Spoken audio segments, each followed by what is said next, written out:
Thank you, Speaker Johnson and Vice President Vance. I will now invite my senator next door in the state of South Dakota, Senate Majority Leader John Thune, to give the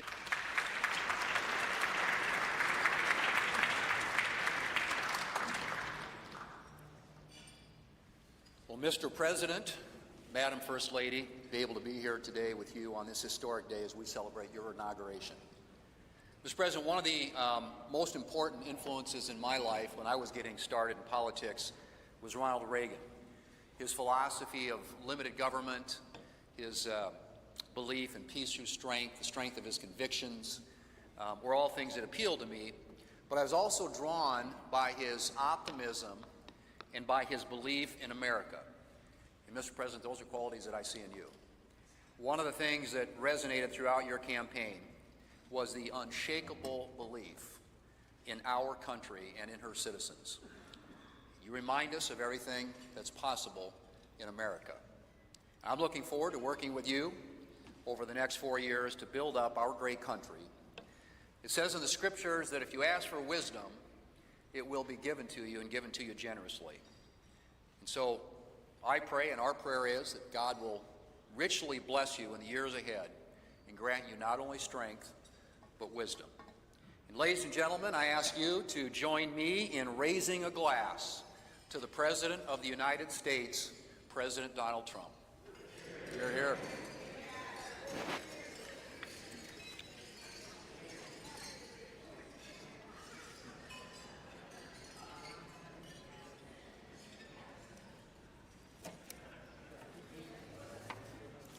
So, this has been a long day with many other things ahead for so many of you, but I want to thank you for attending the 60th inaugural ceremonies. And as we close, we ask that you pick up a gift. All of our guests are going to get a set of commemorative glasses in embossed leather featuring the Great Seal of the United States, which Senator Fisher and I selected together, and maybe Senator McConnell added some bourbon from Kentucky. Just saying. It is now my privilege to conclude this luncheon by asking Margaret Kibben, the chaplain for the House of Representatives, to deliver the benediction. Thank you. And we know we love this eagle podium. It's pretty good, Mr. President. Ladies and gentlemen, please rise for the benediction.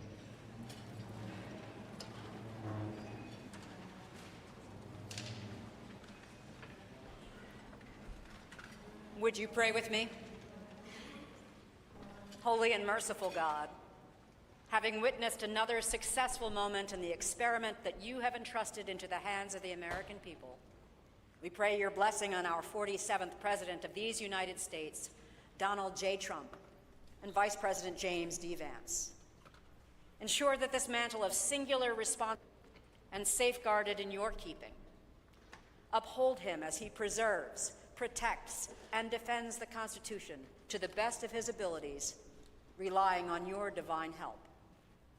God of power and might, grace and mercy, grant that your spirit of counsel has access to the President's heart to search it, to his mind to examine it, to his will to test it, that his faithfulness would bear witness to your truth. Surround him with angels and advisors who will serve as your agents to guide and guard him, caution and encourage him to remain upright and blameless in your sight. Buckle the belt of truth around his waist. Place the breastplate of righteousness over his heart. Fit his feet with readiness, that your gospel of wisdom and justice will shine forth throughout President Trump's administration. We offer this prayer to the one whose voice we follow to guide all that we do and all that we hope for. Amen. Ladies and gentlemen, please be seated.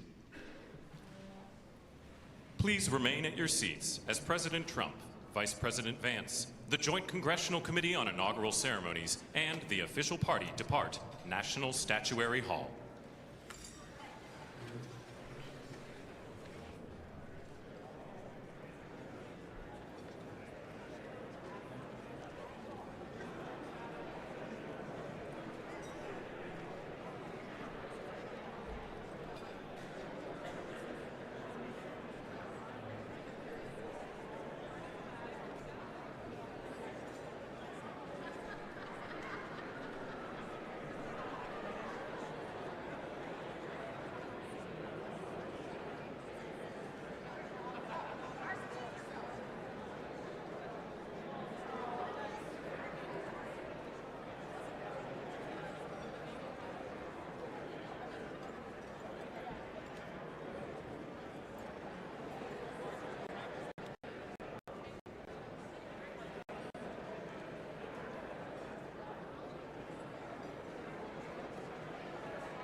So do we have to go down?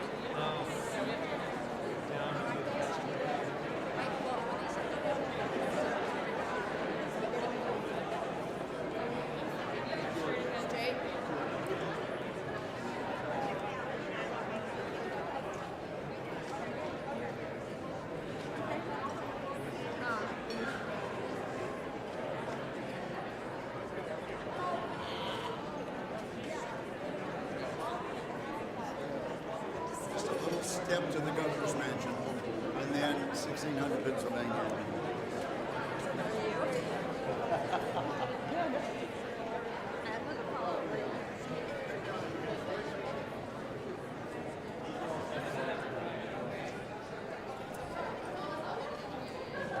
But do you have a Sherpa person leading? I'm looking for her. Yeah, my guy too. Hey, Linda?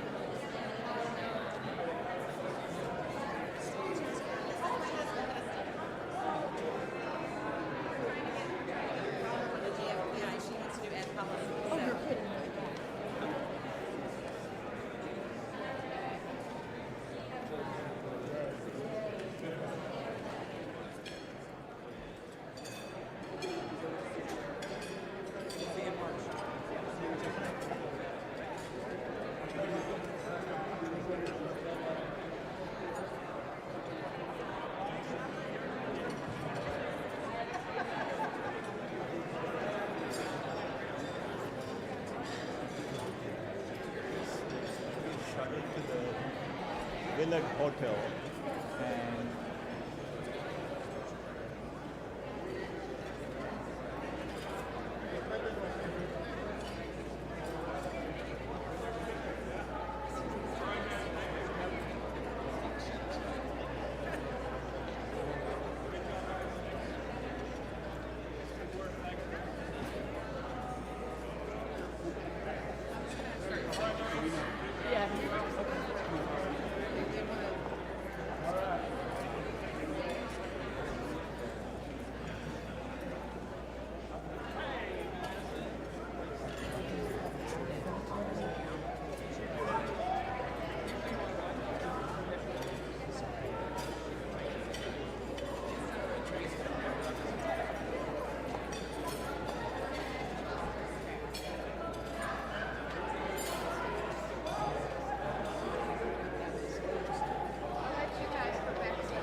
CJS again.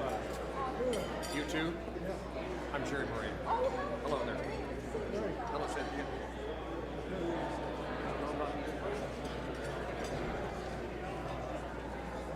Same spot.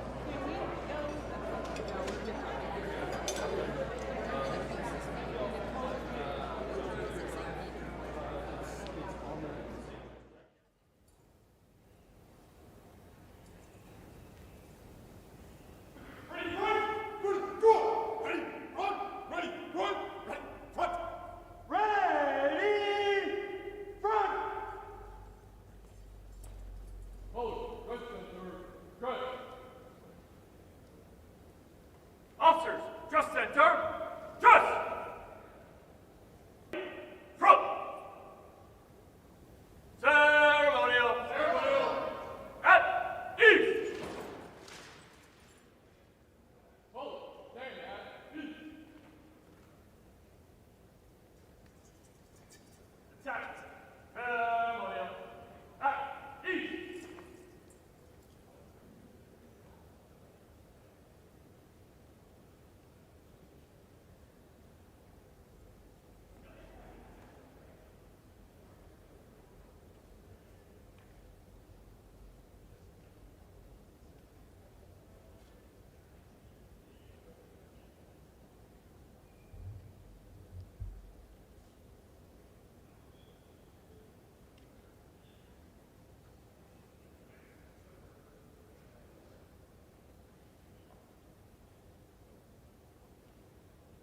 Outreach Organization, the United States Army Field Band from Fort Meade, Maryland. They are led by Commander and Conductor Lieutenant Colonel Domingo S. Robinson. The U.S. Army Field Band develops positive connections on behalf of the Army, the Department of Defense, and the United States through live music, multimedia performance ushers, and emergent technologies. Traveling thousands of miles annually across our nation and around the world, and appearing regularly on major television and streaming events. The Field Band proudly honors our soldiers and veterans while strengthening ties with communities worldwide.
country.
bullets and bayonets back to the top. Bullets.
My name is Dan Taylor, and I'm very honored to be requested by our president to be your parade announcer. And it's great to be here with you. I have to say it is a bit of a different format for a parade, but of course our president wanted us to keep us safe, wanted to keep us warm. And I can tell you something, the talent that's going to be going through these doors into this arena, it is going to get hot in here tonight. So thank you for joining us as we celebrate this historic occasion on behalf of the Trump-Vance Presidential Inaugural Committee. The ceremony's about to begin. We're going to get things underway, so if you're with family and friends, been talking in the halls or whatever, get down to your seats, grab a snack. We're going to get the show on the road.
Americans we or national spirit?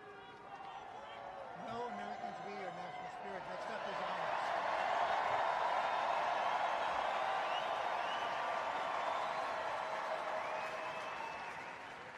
Next up, the herald will play honors.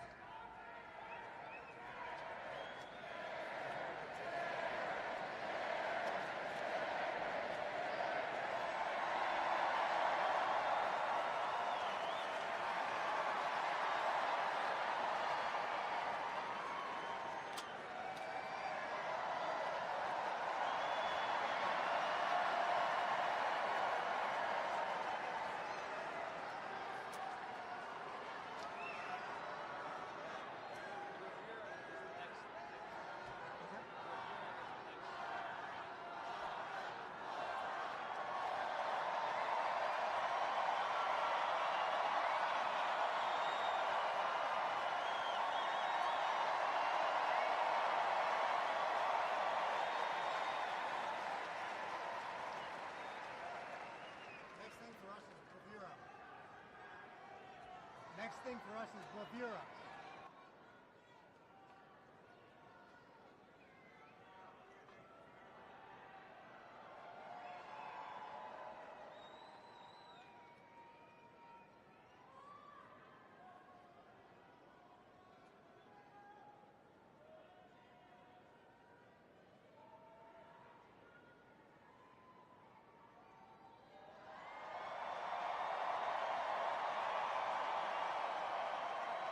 Ladies and gentlemen, we'd like to welcome the official fanfare music group of the President of the United States.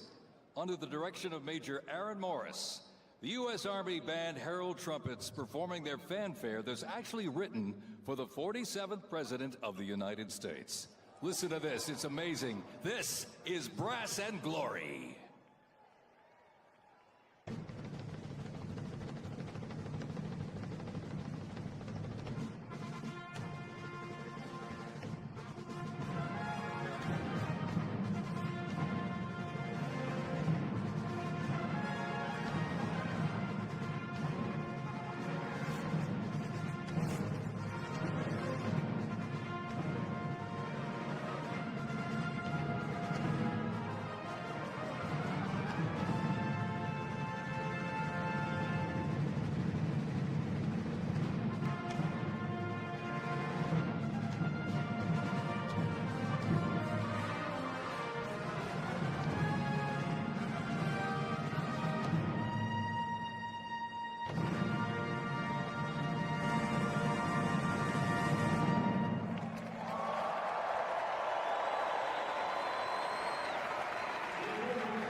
Let's hear it for the folks.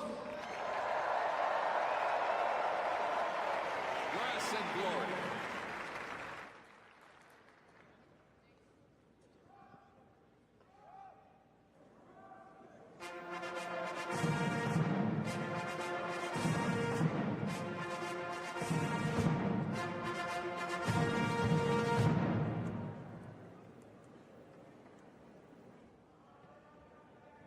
Ladies and gentlemen, please welcome the 50th Vice President of the United States of America, Vice President J.D. Vance, accompanied by the Second Lady, Mrs. Usha Vance.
welcome the 47th First Lady, Miss Melania.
Ladies and gentlemen, we now present a selection of participants for the 2025 Presidential Inaugural Parade.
Ladies and gentlemen, the heroes of Butler County are here.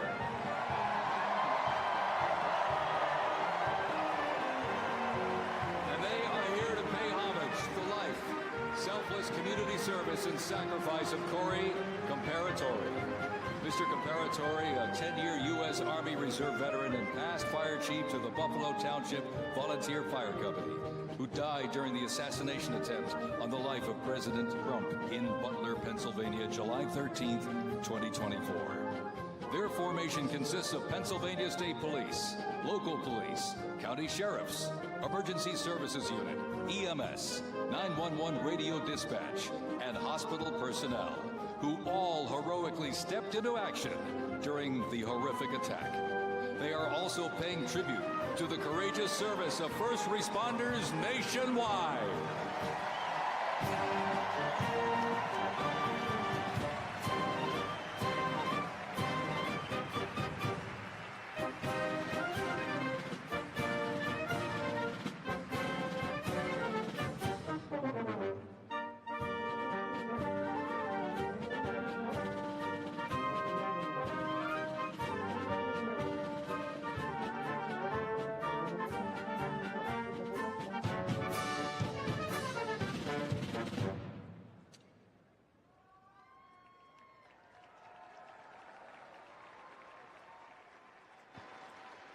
Ladies and gentlemen, at this very special event, let us now take a moment of silence in honor of Corey Comparatori.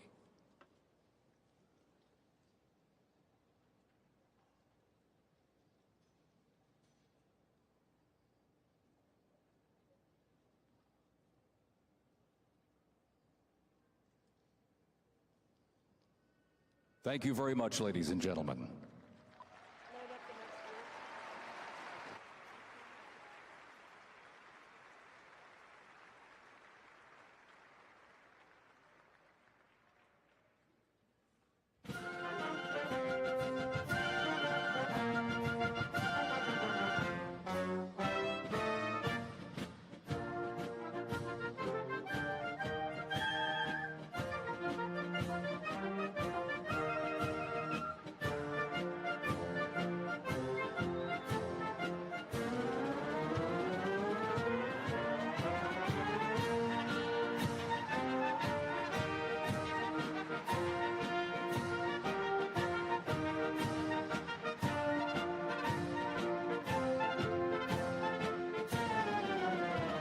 Present to you the New York Military Academy from Cornwall-on-Hudson, New York.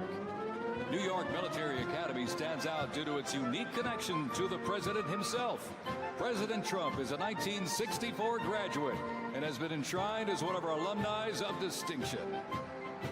This historic academy has been named a Junior Reserve Officer Training Corps, that's JROTC, and are marching with their cadet dress uniforms. Look at these, all modeled after post-World War I General Blackjack Pershing's gray uniform.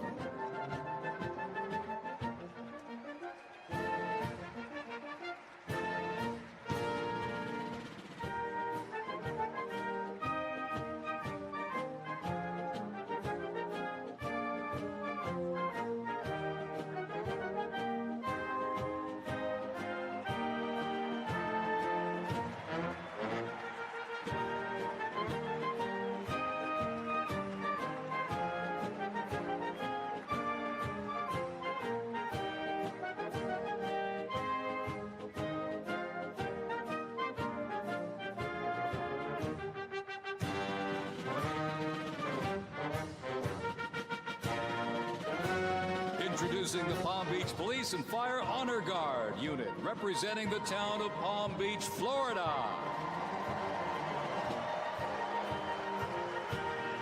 This group consists of police officers and firefighters from the town of Palm Beach, home to some of the most prestigious people in the world, including President Donald J. Trump.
and drums from New York City. They have performed internationally in Ireland, Canada, Australia, Germany, and Switzerland. And as of this past December, the band has had the distinct honor to perform at the 75th commemoration of the attack on Pearl Harbor in Oahu, Hawaii. The band has also played for hospitalized children, military veterans, as well as the 1980 and 2005 presidential inaugural parades, and His Holiness Pope John Paul II. The NYPD Emerald Society Pipes and Drums formed way back in 1960. And you know, they are the oldest, largest police pipe band in the United States, comprised of all active and retired police officers of various ranks and assignments. Listen to those bagpipes. Let's hear it for them, folks.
Look at this. Here's one that hits close to home for our Vice President. We now welcome the Middletown High School Marching Band and cheerleaders.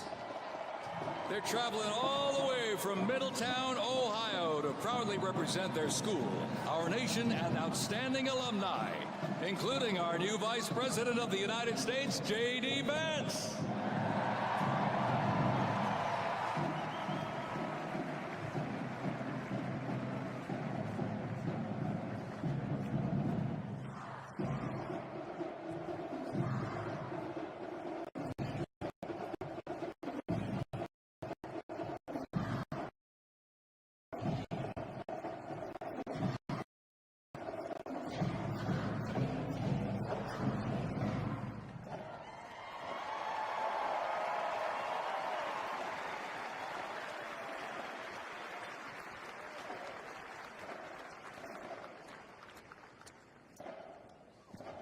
The band has performed in countless parades, community and sporting events, as well as competitions. They have also always qualified for the Ohio Music Educators Association state finals and have earned the highest rating in 18 of those appearances.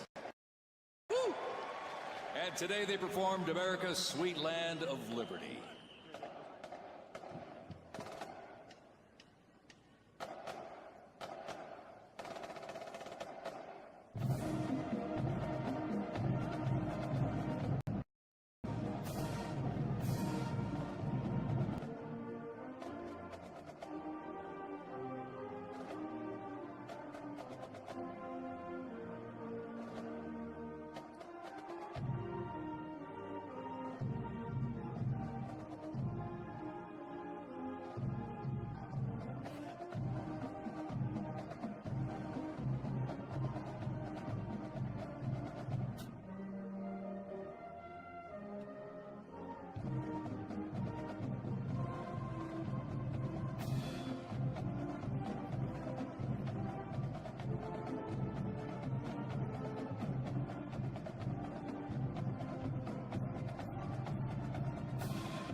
And while they cheer here in the arena, let's cheer for him again, folks, from our VP hometown, Middletown High School Marching Band.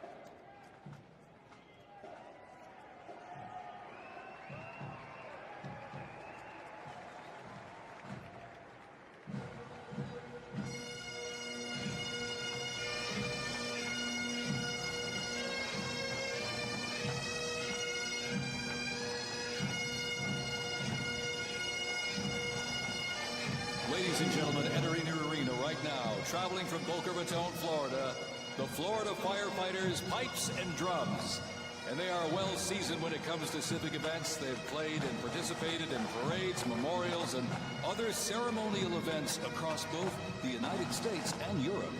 Today, they are wearing their most notable uniforms. What a great photo opportunity. Consisting of the Glengarry headgear and kilts. And they are proud to honor their fallen brothers and sisters each and every day.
And as the Florida firefighters, pipes and drums leave the arena, we keep the rhythm and the drums going.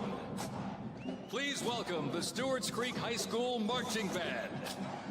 Traveling all the way from Smyrna, Tennessee, they are proud to represent the volunteer state in the 2025 Presidential Inaugural Parade.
And as the beat of the drums continues, established in 2013, that band has rapidly become one of Tennessee's premier high school music programs.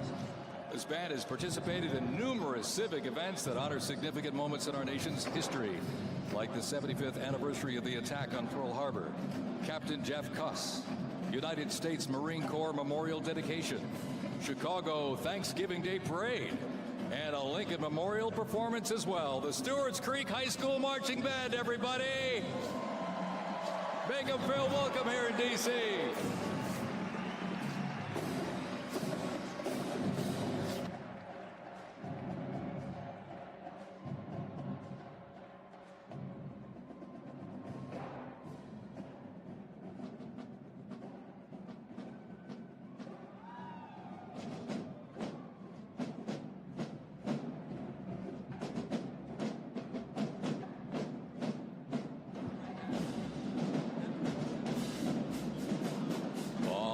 Ladies and gentlemen, now welcoming the Mississippi Valley State University Band. They're traveling all the way from Itabita, Mississippi. Look at this, gang. This is the Mean Green Marching Machine. They are proud to represent historically black colleges and universities at the 60th Presidential Inauguration.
we're counting close to 300 from the Mississippi Valley State University Band.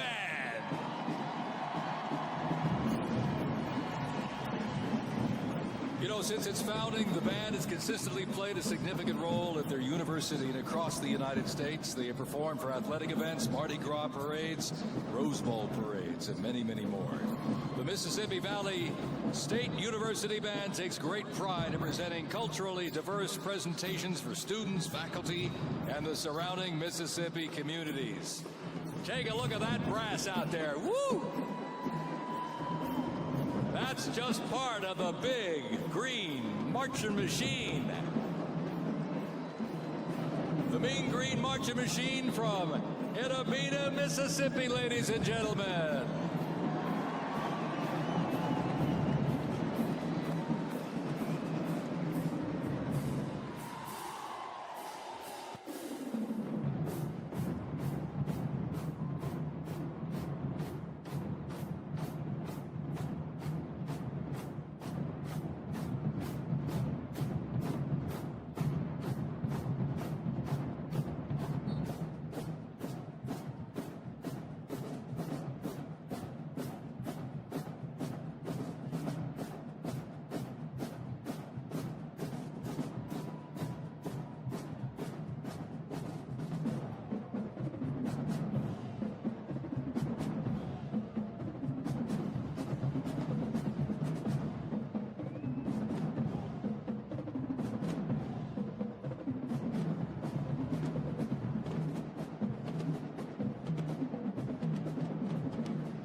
Ladies and gentlemen, please welcome our new special envoy to the Middle East, Steve Witkoff.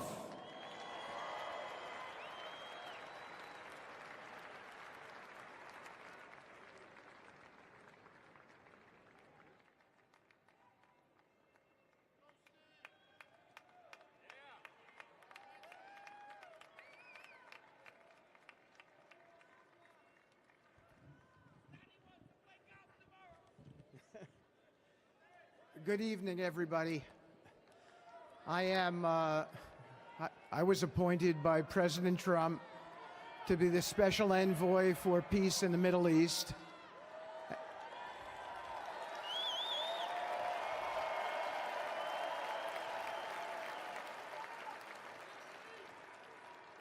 And I'd like to describe to you some of the things we're doing and how it informs on President Trump's policies. First of all, it is an honor to stand before you today as I reflect on the enormity of the role that President Trump has tasked me with.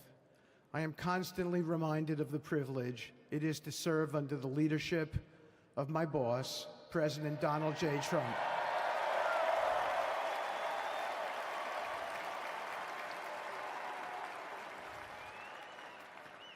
His presidency has provided a clear, bold vision for the Middle East, and it is this vision that guides every step I take in the mission.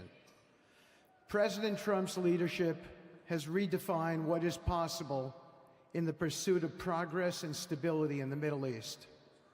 His decisive, pragmatic approach ensures that even the most entrenched conflicts are met with fresh perspectives and innovative strategies.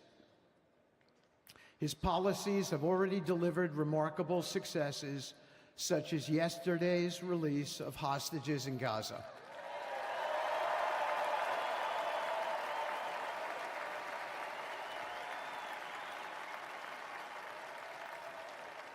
Thank you. This achievement demonstrates the strength of President Trump's leadership and the respect he commands on the global stage. It is yet another example of his ability to deliver results in the most complex and challenging situations. The Abraham Accords, a testament to his vision and determination, have also brought historic progress to the region, transforming old rivalries into new alliances. These agreements are not merely symbolic. They represent a practical roadmap for peace, economic cooperation, and mutual respect across nations. My role, as President Trump has tasked me, is straightforward yet profoundly challenging: to turn his vision into actionable outcomes. He sets the agenda, he lays the framework, and he inspires people like me into bold action. My responsibility is to implement his vision, engaging with leaders across the region to find pathways towards sustainable peace and stability. And let me tell you, having Donald Trump as a boss makes this task not only possible, but far more effective.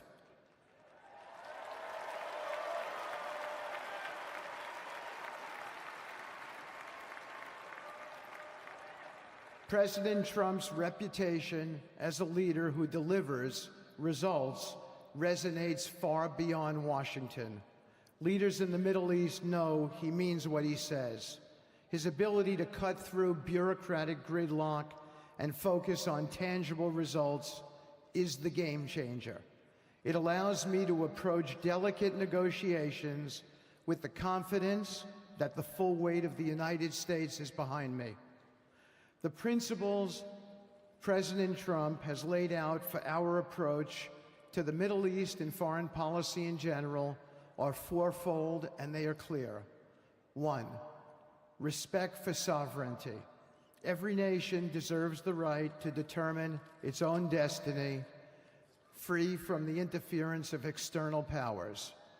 2, economic prosperity as a bridge to stability. Through economic partnerships and investment, we can build a foundation for cooperation that transcends historical grievances. 3, courageous diplomacy. Real progress requires difficult conversations and bold decisions, and it is through these that trust is built and maintained. And finally, 4, reciprocity and accountability. The United States requires reciprocal actions from our partners. We are done willing.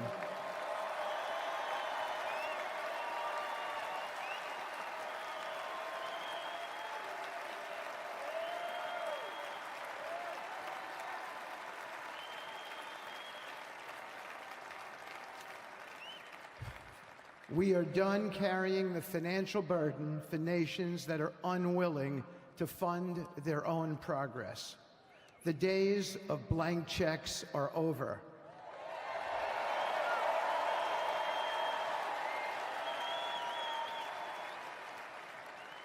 Partnerships under President Trump's leadership must be equitable, and contributions must reflect shared commitments to our goals. In my work, I've seen firsthand how these principles resonate. They provide a foundation that transcends politics and speaks to the shared humanity of all people in a region. Leaders across the Middle East recognize that this Trump administration is serious about results, not symbolic gestures, but real, meaningful progress that improves lives. Thank you.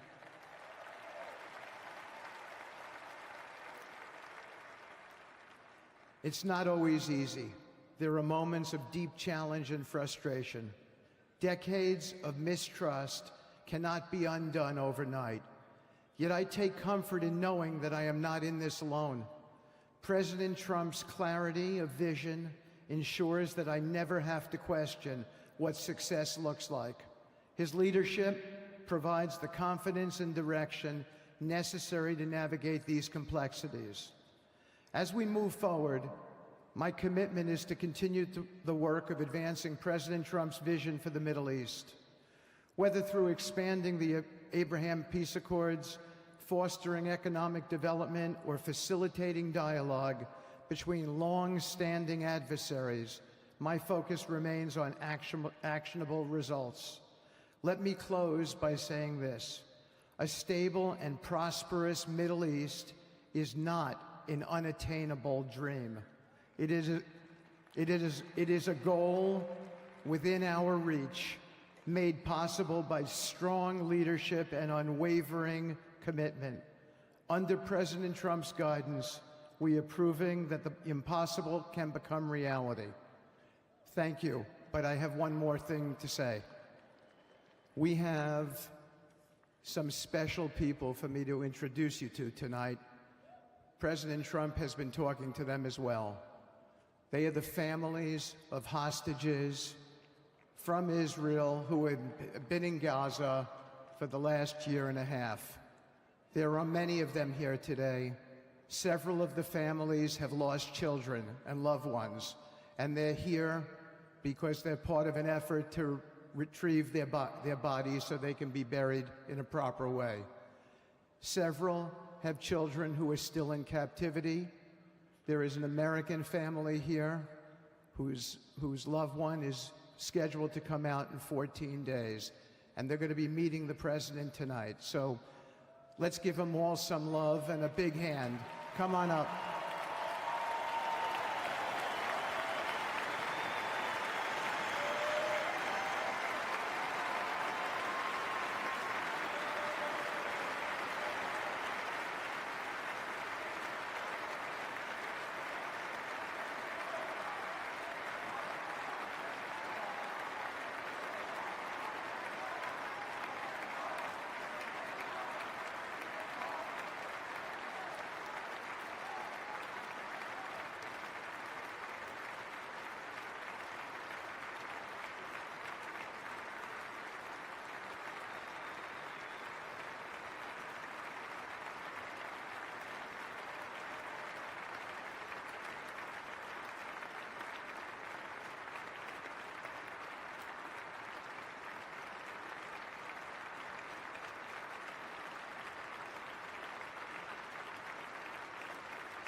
And now, I get to introduce my dear friend and the President of the United States, Donald J. Trump.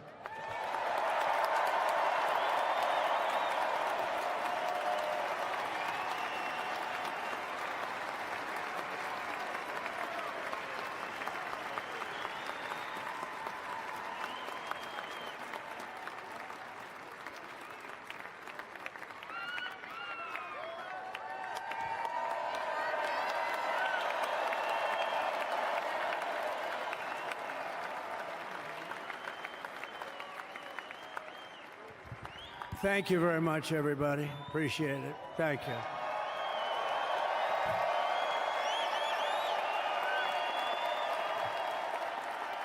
So now the work begins. We won, but now the work begins. We have to bring them home.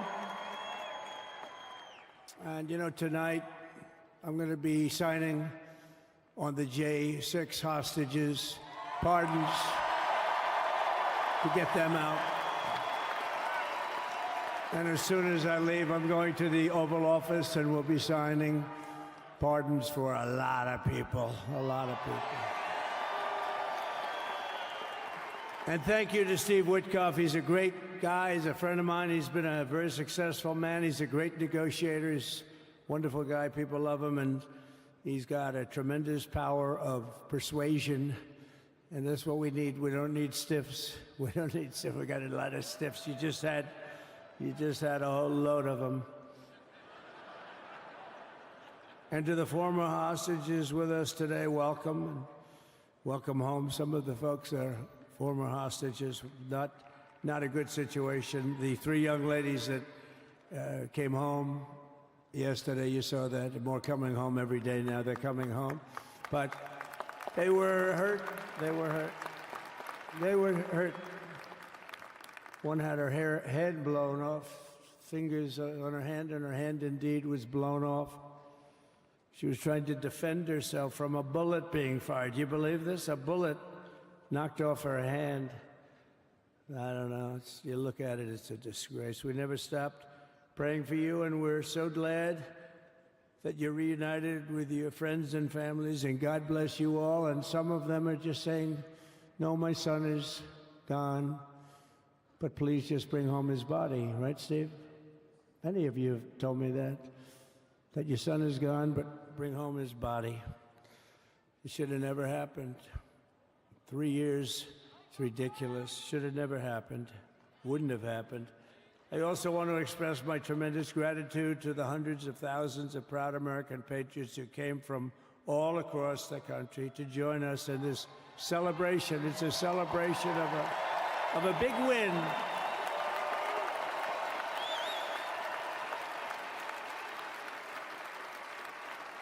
And you're witnessing the dawn of the golden age of America. That's what it's going to be. We're bringing it back. We're going to bring it back fast.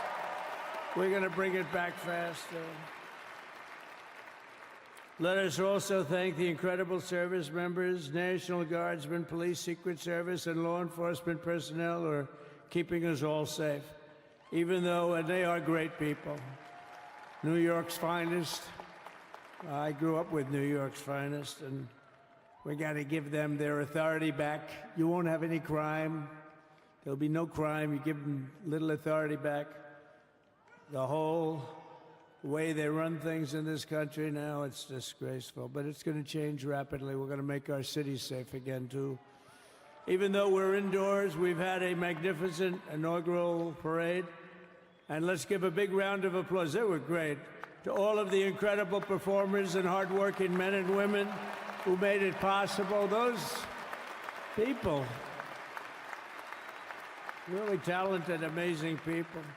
I also want to thank my wonderful family for being here, especially my beautiful wife, our First Lady, Melania.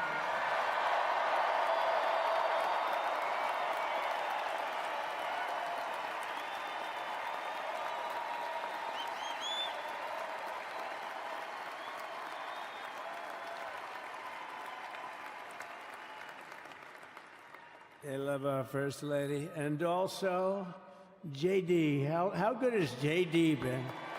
And his beautiful wife, Usha. How good is JB? JD has been great. He's another good negotiator, Steve. He's a great negotiator, too. We need negotiators in this country. But so many of the people on the stage behind, not only family members, as an example, Lara Trump, the wife of Eric. She was the head of the Republican Party, along with my friend Michael. Stand up, the two of you. What a job. What a job they did. They worked so hard. They knew there'd be rigging, but they said, we're going to make it too big to rig, and we did. We made it too big to rig. We won every swing state by a lot. We won the popular vote by millions and millions of votes. We won the whole ball of wax. And now we're going to go and drill, baby, drill, and do all the things that we've wanted to do and bring your costs down, your prices down, and make our country safe. So thank you very much, Michael. Thank you very much. What a job you've done, Michael. I'm never moving you, you know. He was thinking about getting a nice job in the administration. I said, no, I'm leaving you right where you are. You've done a very good job. We're not moving you, Michael. I'm sorry. Anyway, thank you very much. Appreciate it. Appreciate it very much. Right here with us also in the arena, I'm about to sign some very important executive orders of our new administration.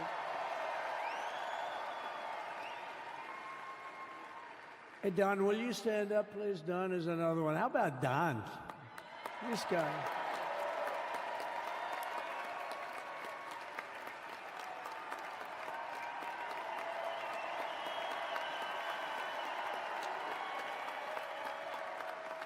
He's a popular one. He goes out and speaks. He gets a big crowd. He's a little on the rough side sometimes, but that's what you want. He's done a fantastic job, and he loves our country. Thanks, Don. Great job. You've done a great job. And Ivanka.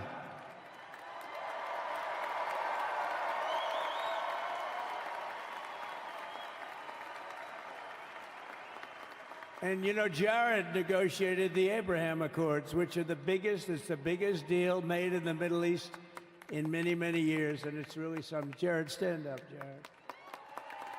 The Abraham Accords.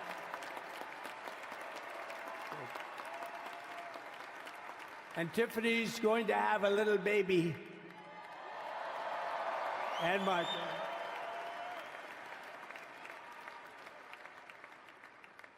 And then I have a very tall son named Barron. Has anyone ever heard of him?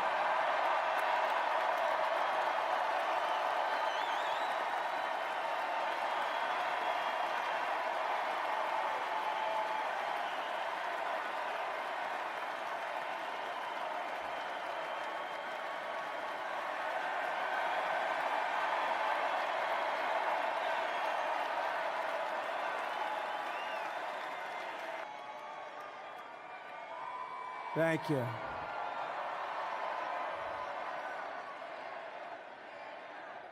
He knew the youth vote. You know, we won the youth vote by 36 points. And he was saying, Dad, you got to go out and do this one and that one. And we did a lot of them. And he respects them all. He understood them very well. And he said, Dad, you got to go out, do Joe Rogan, do all these guys. And we did. We did. And Joe Rogan was great. They were all great, right? Aaron, they were all good. He understood the market. Another famous one, how about Kai? Stand up, Kai.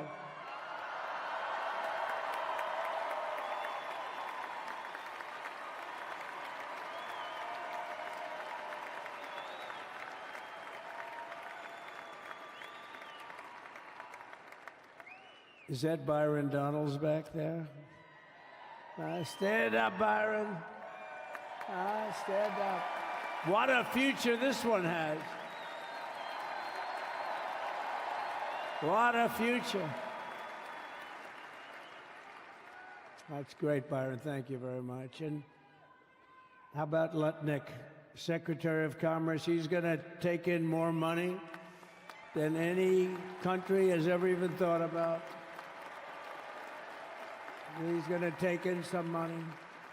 And we have many others. Look, I'm not going to go through it, but we're going to sign some orders right now, and that's really what I want to do. So we're going to sign executive orders. First, I'll revoke nearly 80 destructive and radical executive actions of the previous administration, one of the worst administrations in history. Maybe not one of them, the worst. Anybody that would allow millions of people to pour through our borders from jails, prisons, mental institutions, insane asylums, gang members to be taken off the streets of Venezuela and deposited in our country, and many, not just Venezuela. You know, crime in Venezuela is down 74% because they took their criminals and gave them to us through an open border policy of the previous administration.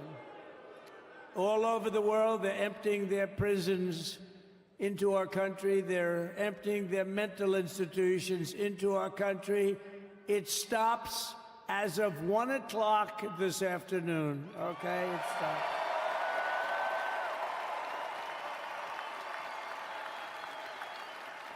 So I'm revoking nearly 80 destructive, radical executive actions of the previous administration. They'll all be null and void within about, what, 5 minutes? Is that them over there? 5 minutes?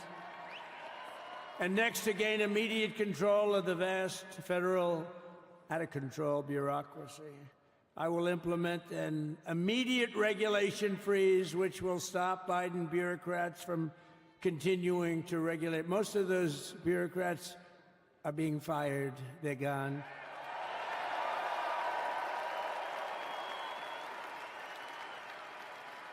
Should be all of them, but some sneak through, but we have to live with a couple, I guess.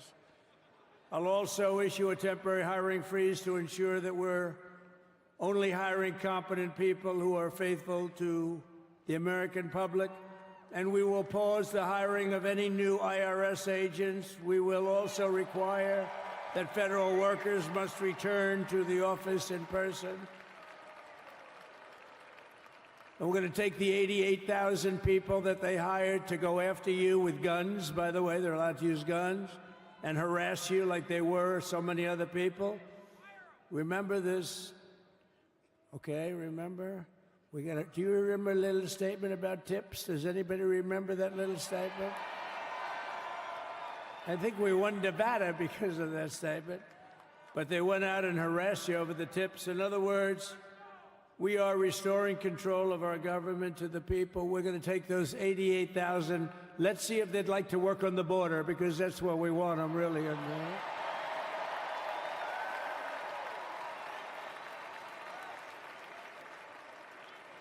So we're going to have no tax on tips, right? No tax on tips.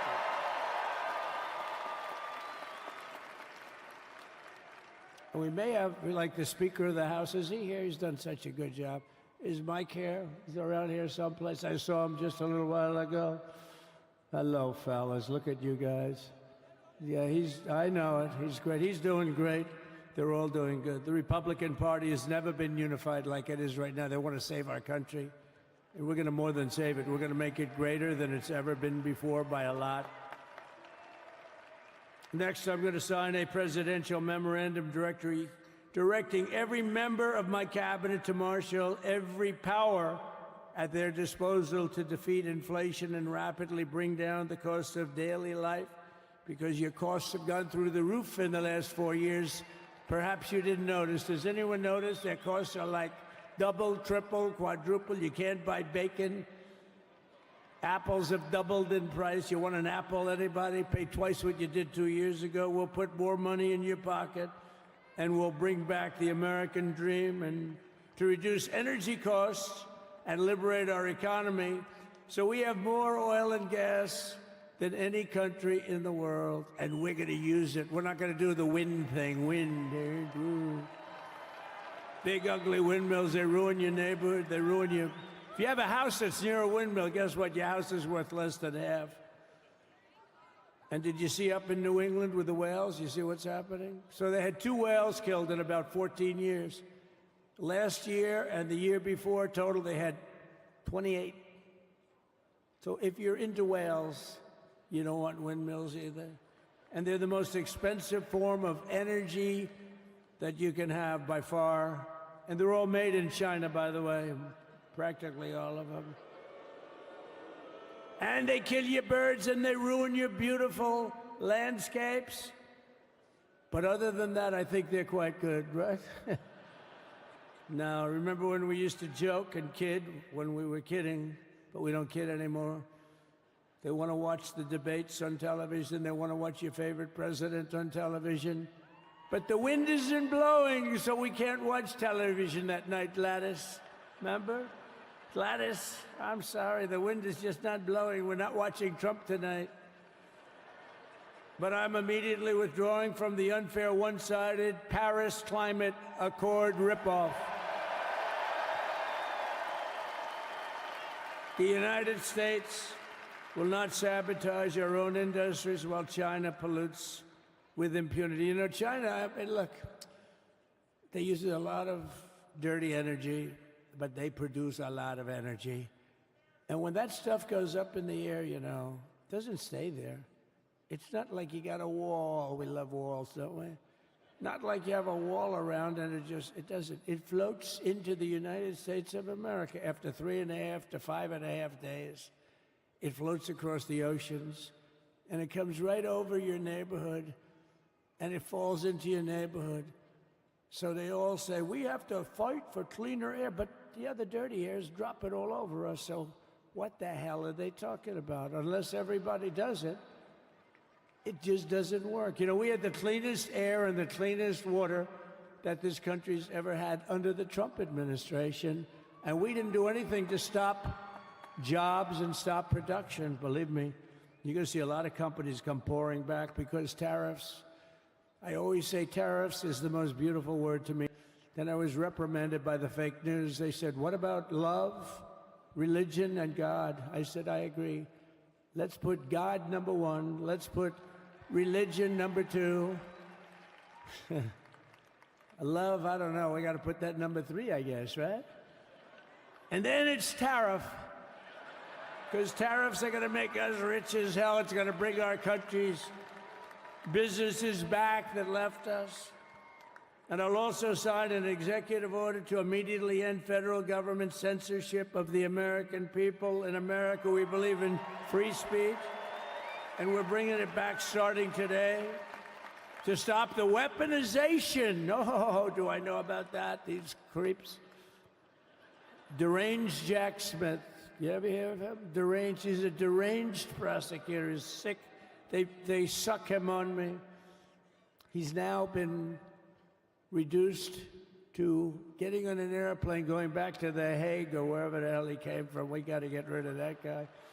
Hey, was he one of the many people that got a pardon today? Did they pardon Jack Smith? You know, did you know that Biden, while I was making my speech, pardoned his whole family?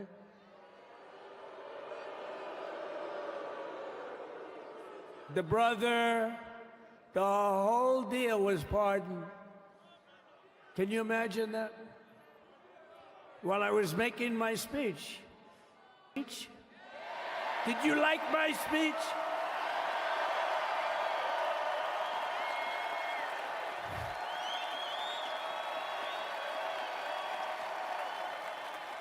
Thank you. I mean, the only thing wrong with it is I had a lot of tough things to say, and I have some great people that work for me. Sir, this is such a great speech. It's so unifying. Don't talk about Biden with his pardons of his family. We want a unified country. They said, don't talk about the J6 hostages that you're going to be releasing today. Sir, don't put that in your speech, please. I said, but it's so beautiful the way it is. And it is getting great reviews. You know, if I put things like that in, I'll get terrible reviews. One little paragraph that's a little bit wrong, the fake news goes crazy, right?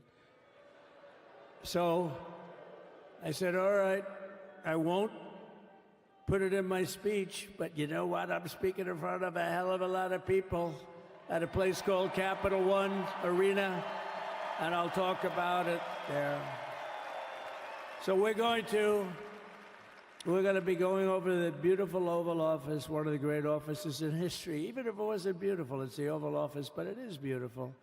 And we love the Oval Office. It all starts with the wars start and end there. Everything starts and ends at the Oval Office. We love it. But we're going to go to the Oval Office. We're going to sign. We're going to release our great hostages that didn't do, for the most part, they didn't do stuff wrong. You take a look at what went on, and look what happens in other parts of the country. In Portland, where they kill people, they destroy the city, nothing happens to them. In Seattle, where they took over a big chunk of the city, nothing happened. Minneapolis, where they burned down the city, nothing happened. Essentially nothing happened. All they want to do is go after the J6 hostages. A 76-year-old grandmother was arrested the other day because she was looking, I think because she was looking at the Capitol or something like that. No, we're not going to put up with that crap anymore.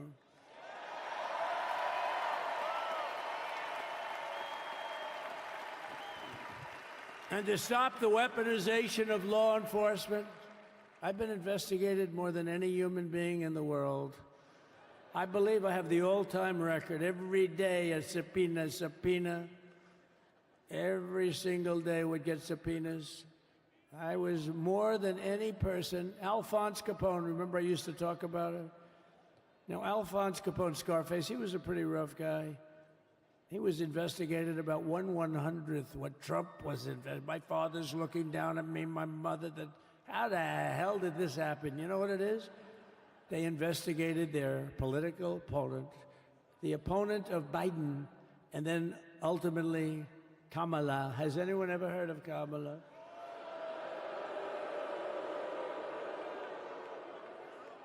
We had to beat two opponents, you know? We had to beat Biden, then we beat him.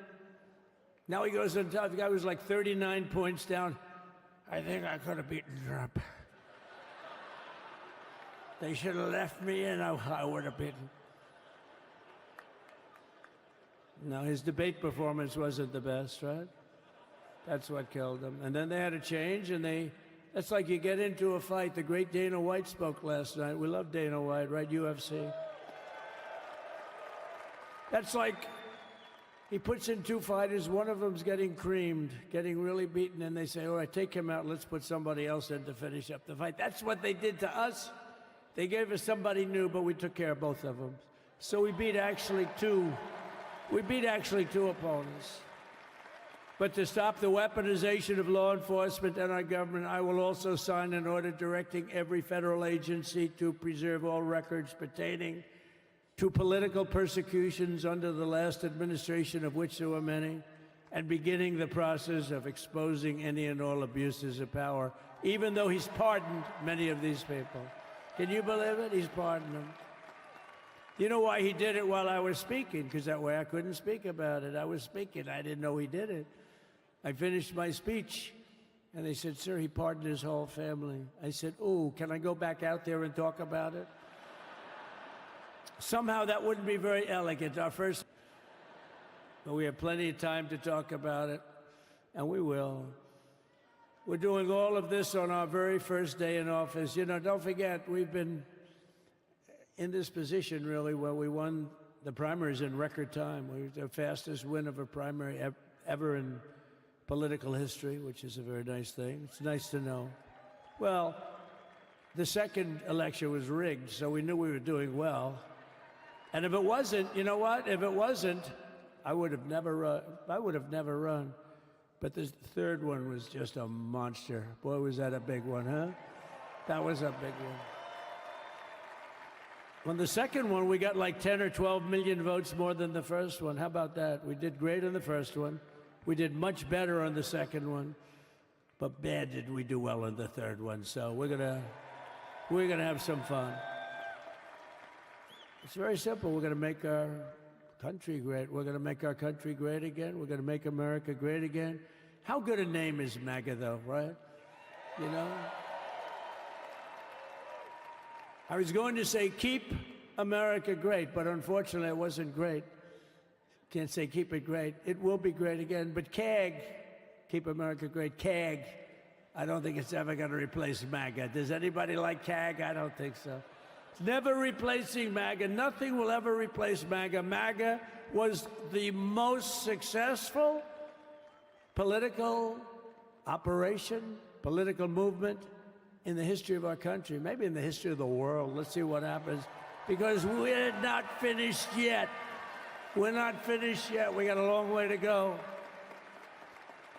But we're doing this on the very first day in office, and in just a few moments, I'm not only signing the release of the J6 hostages, I'm signing other things that you're going to love. Oh, you're going to be happy reading newspapers tomorrow and the next day and the next day and the next day.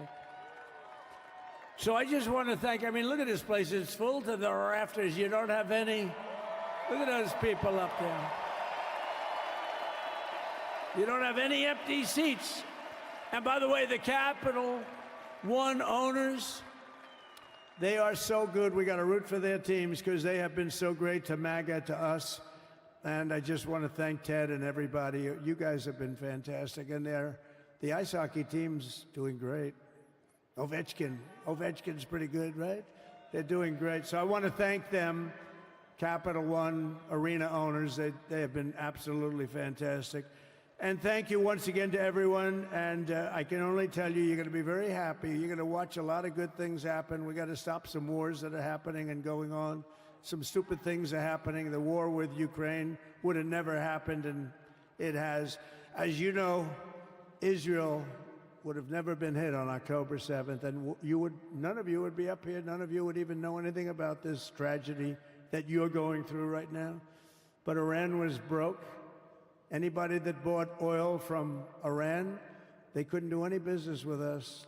You're not going to do business with America. China passed. Everybody passed. They were broke. They didn't have money for Hamas. They didn't have money for Hezbollah. And your sons would be alive, and they certainly wouldn't be incarcerated like they are. It's a shame. But we're getting a lot of people out in a short period of time. So I'm going to go right over to here, and I'm going to sign in front of you. Is that okay? Good.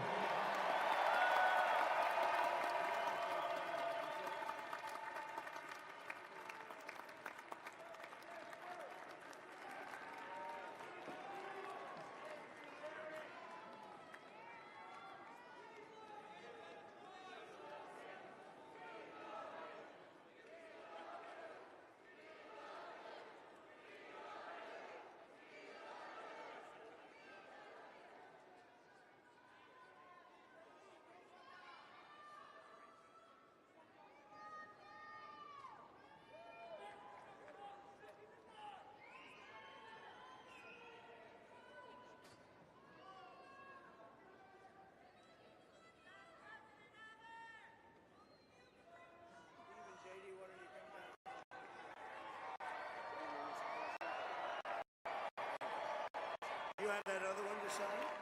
We don't have it over here yet, sir. We'll have it for you back at the oval.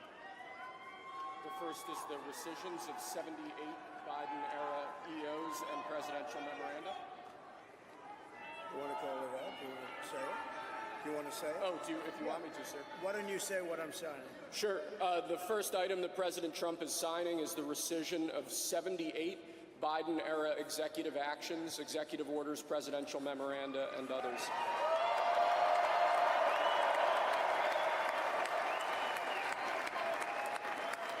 Thank you, sir.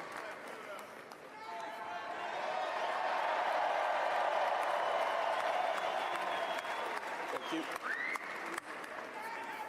The second item, President Trump, is a regulatory freeze, as you announced in your speech, preventing bureaucrats from issuing any more regulations until we have full control of this, the government and this administration.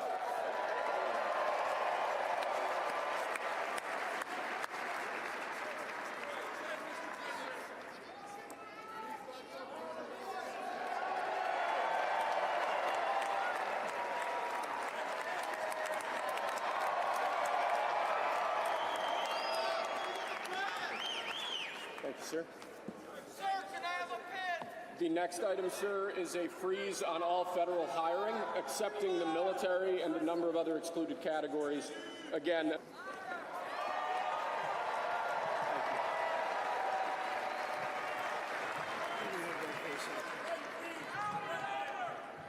Imagine Biden doing this? I don't think so. I don't think so. Sir, the next item, as you announced in your speech, is a requirement that federal workers return to full-time in-person work immediately.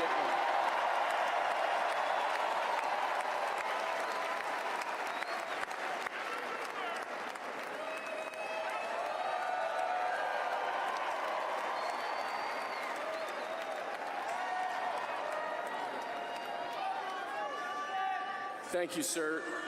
Next, we have a directive to every department and agency in the federal government to address the cost of living crisis that has cost Americans so dearly.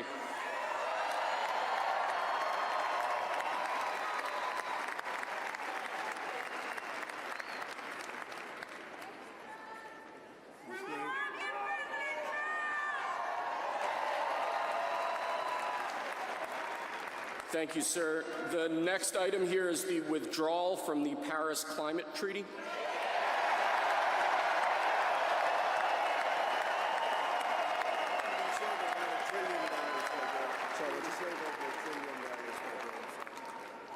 Yes, sir.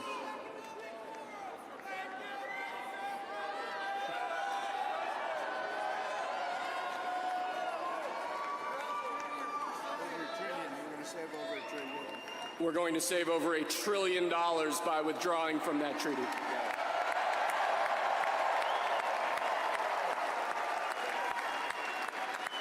And the next item, sir, is a letter that will be transmitted to the United Nations explaining that we are withdrawing from the Paris Climate Treaty.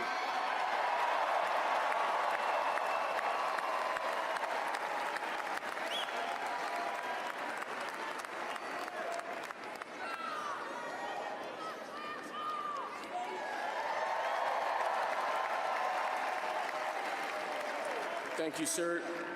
This next item is a directive to the federal government ordering the restoration of freedom of speech and preventing government censorship of free speech going forward.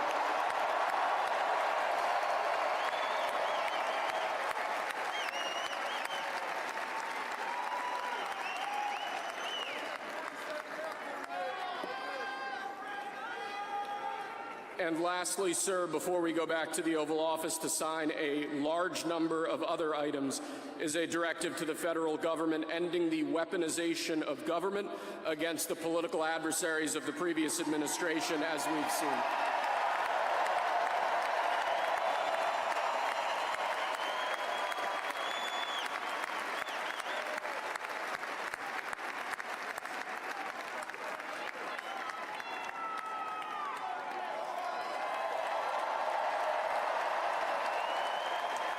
Thank you very much, sir.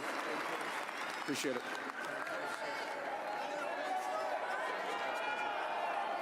Pretty fun job.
And a pretty smile wrote me in from a country mile.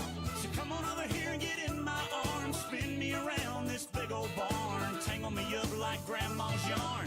Yeah, yeah, yeah. Shake it for the young bucks sitting in the honky tonks, for the rednecks rocking till the break of dawn, for the DJ spinning that country song. Come on, come on, come on. Shake it for the bears, shake it for the bees, shake it for the catfish swimming down deep in the creek, for the crickets and the critters and the squirrels. Shake it to the moon, shake it for me, girl. Country girl, shake it for me, girl. Shake it for me, girl. Shake it for me. Country girl, shake it for me, girl. Shake it for me, girl. Shake it for me. Guitar.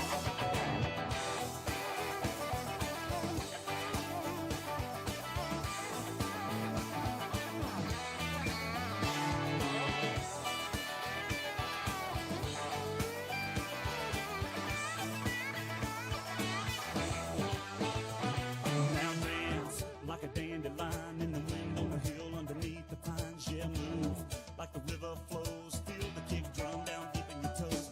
All I wanna do is get to holding you and get to knowing you and get to showing you and get to loving you. For the night is through, baby, you know what to do. Shake it for the young bucks sitting in the honky tonks, for the rednecks rocking till the break of dawn, for the DJ spinning that country song. Come on, come on, come on. Shake it to the moon. Shake it for me, girl. Oh, country girl, shake it for me, girl. Shake it for me, girl. Shake it for me. Oh, country girl, shake it for me, girl. Shake it for me, girl. Shake it for me. Country girl, shake it for me, girl. Shake it for me, girl. Shake it for me. Country girl, shake it for me, girl. Shake it for me, girl. Shake it for me.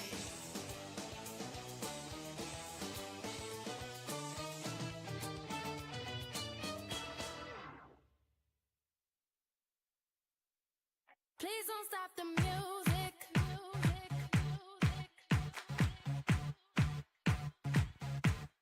Please don't stop the music.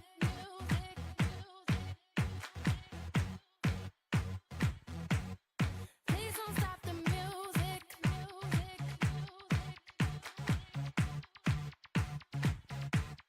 Please don't stop the music.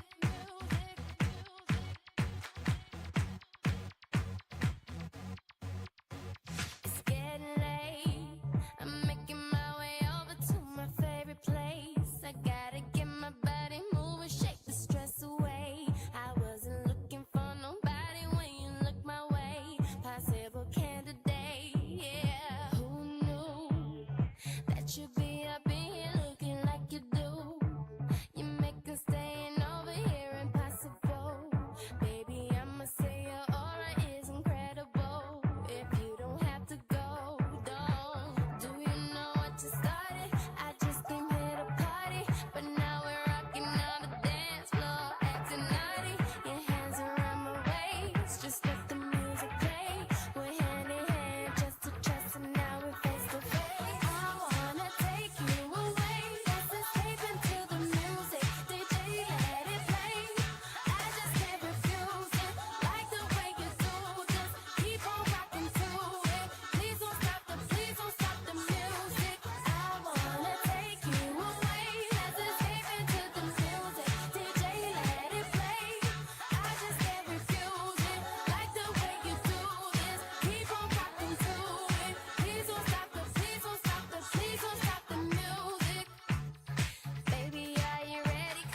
Please don't stop the music, music, music, music.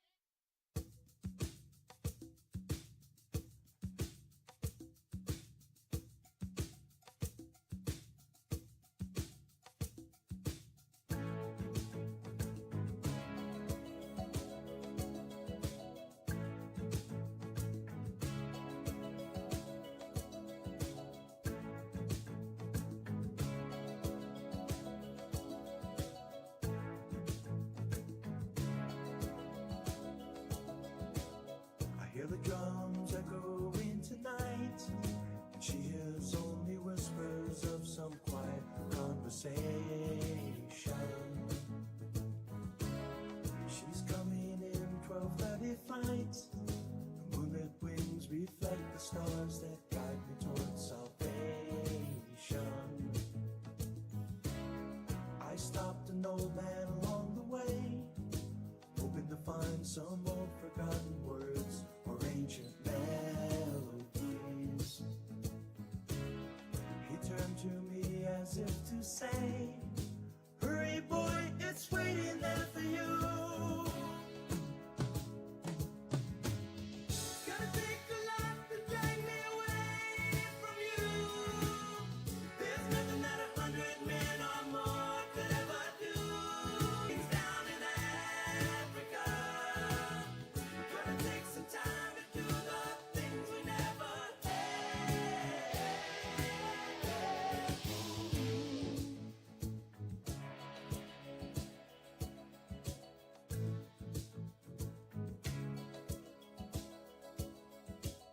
The wild dogs cry out in the night as they grow restless, longing for some solitary company. I know that I must do what's right, sure as Kilimanjaro rises like Olympus above the Serengeti. I seek to cure what's deep inside, frightened of this thing that I've become. It's gonna take a lot to drag me away from you. There's nothing that rains down in Africa.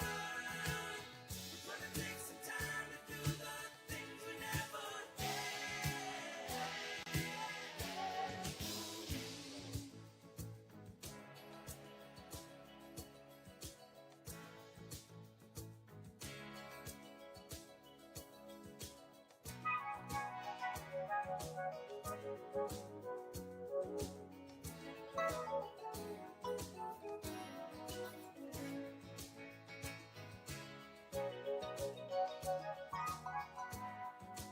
hurry boy, she's waiting there for you.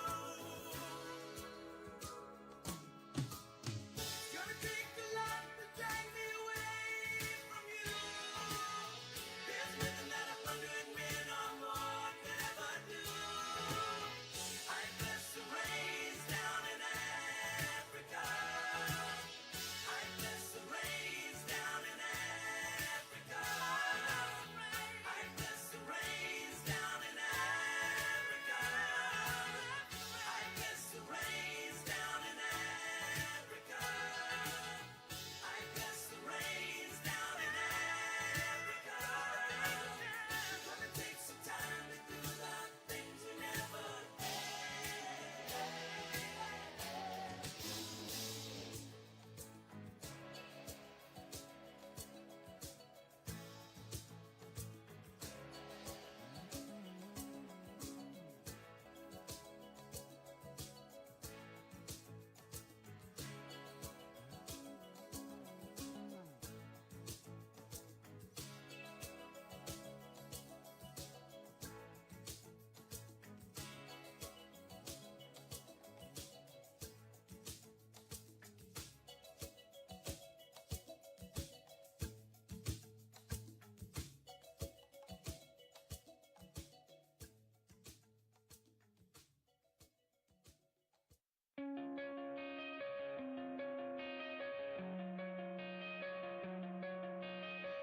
Coming out of my cage and I've been doing just fine. Gotta be down because I want it all. It started out with a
told me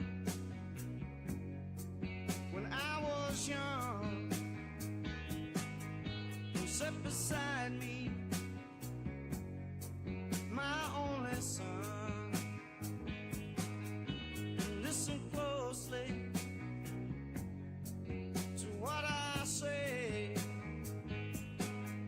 And if you do this, it'll help you some sunny day.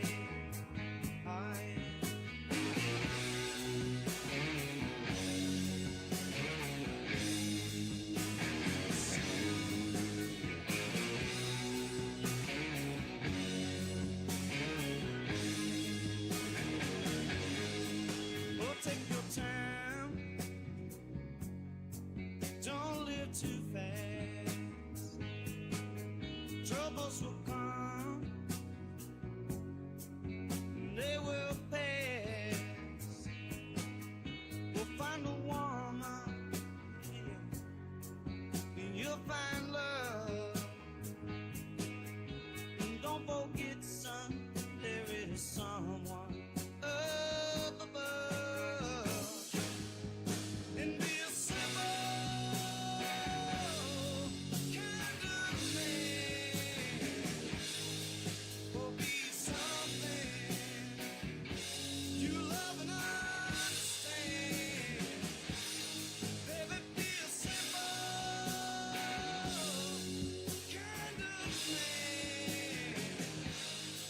Oh, won't you do this for me, son, if you can?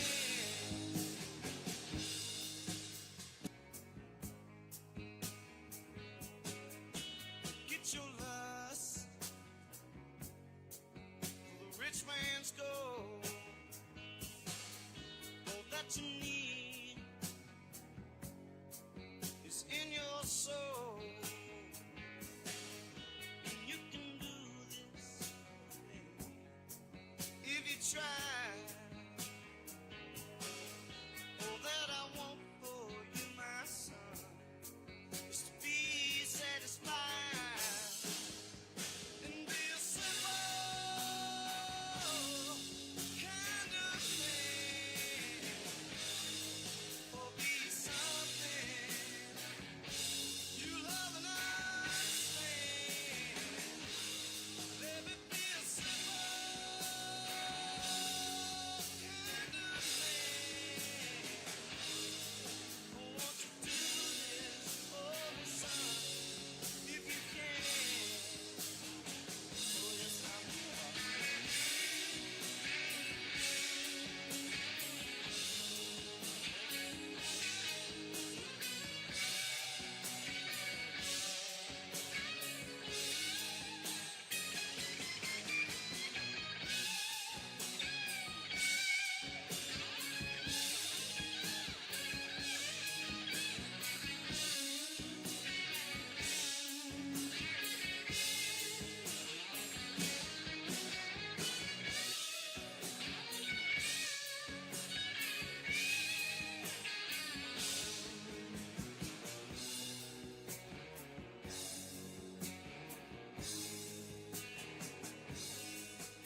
last night we let the liquor talk. I can't remember everything we said, but we said it all. You told me that you wish I was somebody you never met. But baby, baby, something's telling me this ain't over yet. No way it was our last night. I kissed your lips, make you grip the sheets with your fingertips. Last bottle of Jack, we split a fifth. Just talking about life, going sip for sip. Yeah, you know you love to fight, and I say shit I don't mean, but I'm still gonna wake up wanting you and me. I know that last night we let the liquor talk. I can't remember everything we said, but we said it all. You told me that you wish I was somebody you never met. But baby, baby, something's telling me this ain't over yet. No way it was our last night. No way it was our last night. No way it was the last night that we break up. I see your taillights in the dust. You call your mama, I call your bluff. In the middle of the night, pull it right back up. Yeah, my friends say let her go. Your friends say what the hell, I wouldn't trade your kind of love for nothing else. Oh baby, last night we let the liquor talk. I can't remember everything we said, but we said it all. You told me that you wish I was somebody you never met. But baby, baby, something's telling me this ain't over yet. No way it was our last night. We said we had enough. I can't remember everything we said, but we said too much. I know you packed your shit and slammed the door right before you left. But baby, baby, something's telling me this ain't over yet. No way it was our last night.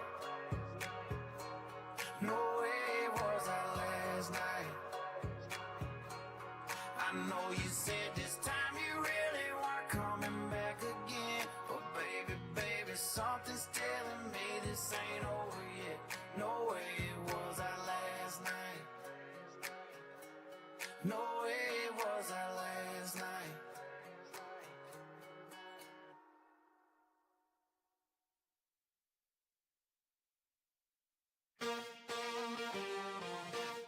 Let's go, girls. Come on. I'm going out tonight. I'm feeling alright. Gonna let it all hang out. Wanna make some noise, really raise my voice. Yeah, I wanna scream and shout.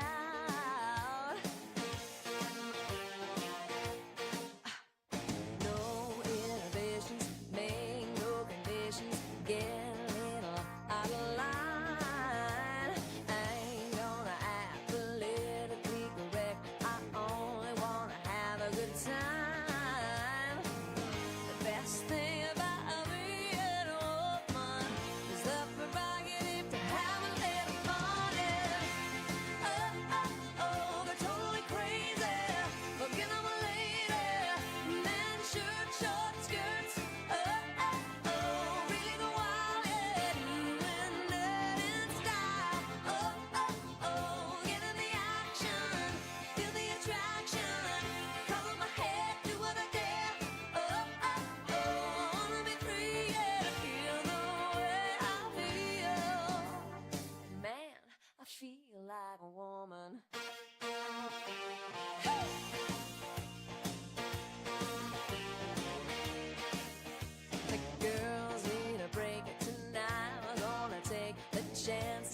feel like a woman.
Murderers in this country get 2 years, 1 year, and maybe no time.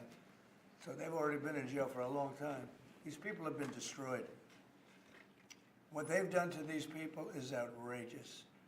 There's rarely been anything like it in history, in the history of our country. And even people that were aggressive, and in many cases, I believe they happen to be outside agitators, but, you know, what do I know, right?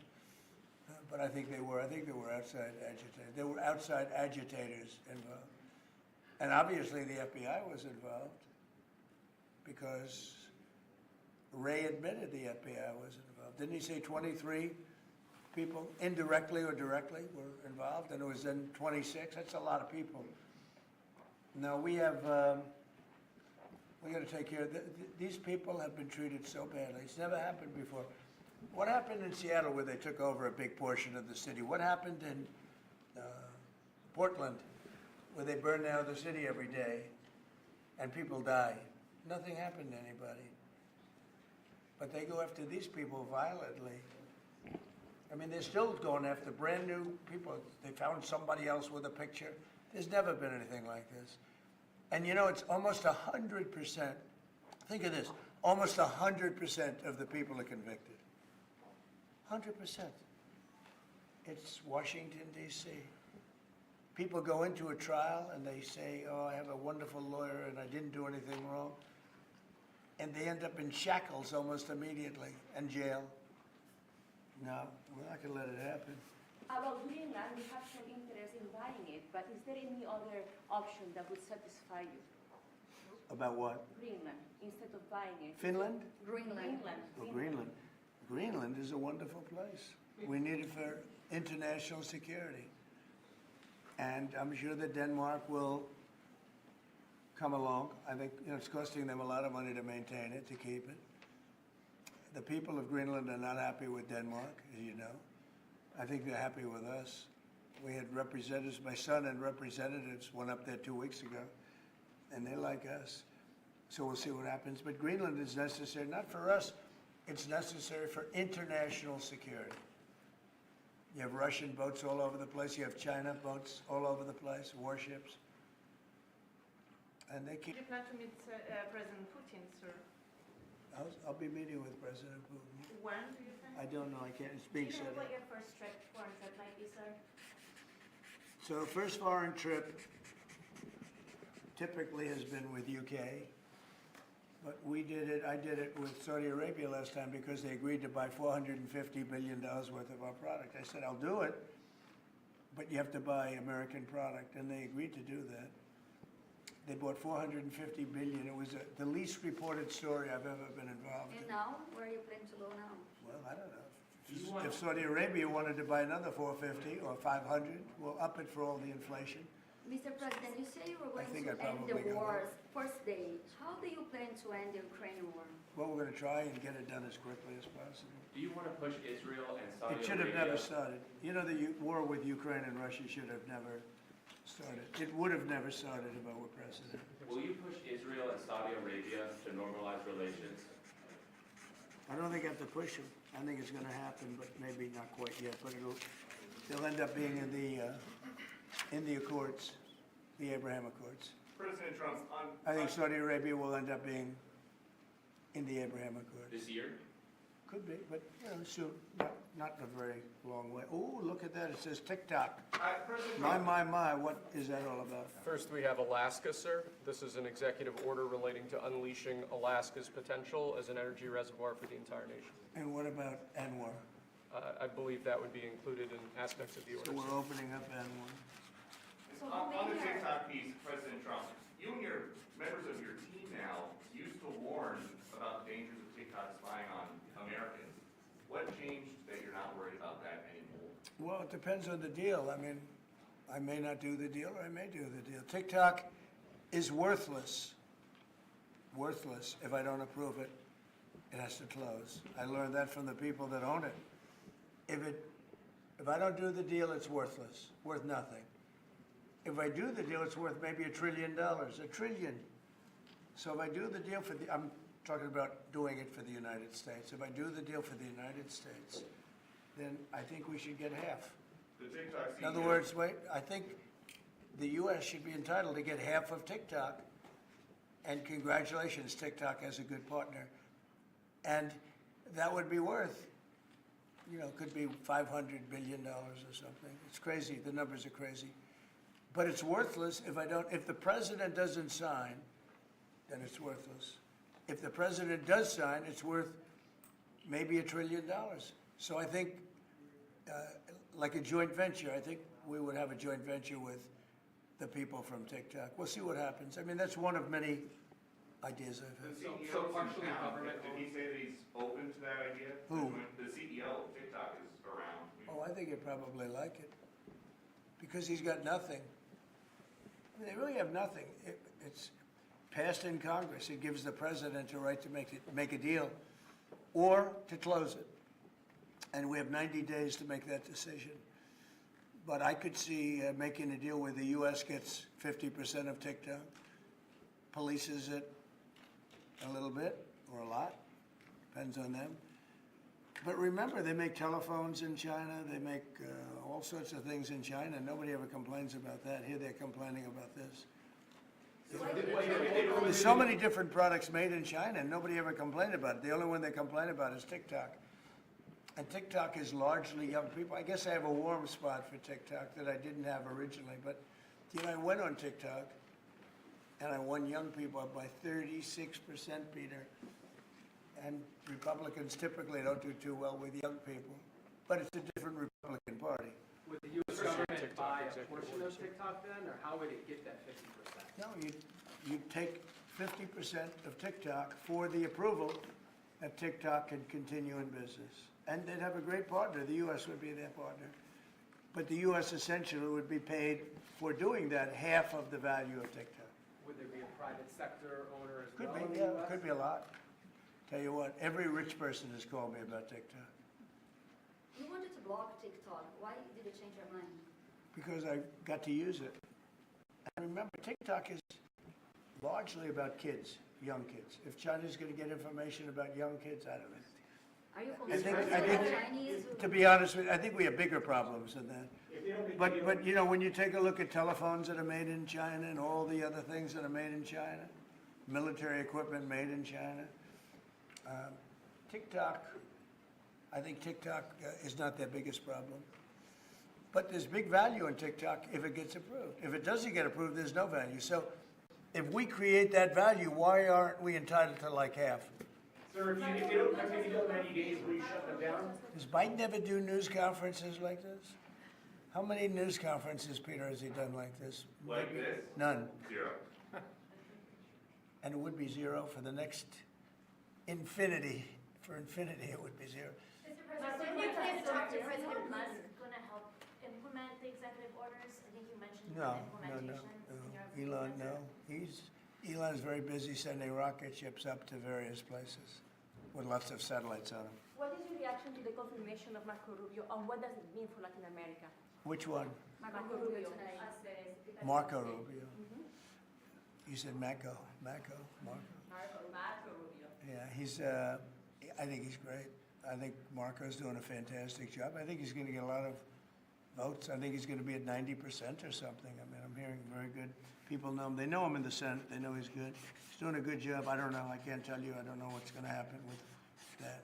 He's got some very strong ideas, though, Marco. You signed the TikTok order, right? President? Did you sign the TikTok order? Yeah. Yes, that was just signed. President? Marco Rubio's ideas is Just signed it. How many still did you sign? changing And when did you Venezuela, sign? changing power. Are you still committed with Maduro leaving power in Venezuela? Well, we're going to find out about that, too, because we're going to probably stop buying oil from Venezuela. We don't need their oil. Another embargo like the first term? Well, it could be, but we don't want to buy, we don't have to buy their oil. We have plenty of oil for ourselves, so President Trump, that'll change Venezuela quite a bit. President Trump, there was a lot of concern about this during the campaign. A question that only works today. Are you a dictator on day one? No. I can't imagine even being called that. No, I believe in the sanctity of the vote. The Democrats didn't because they cheated like dogs, but I believe in the sanctity, and this was too big to rig. This last election was just too big to rig. Mr. But President, no, we live in climate really change. the opposite. When do you plan to speak to President Putin? Could be very soon.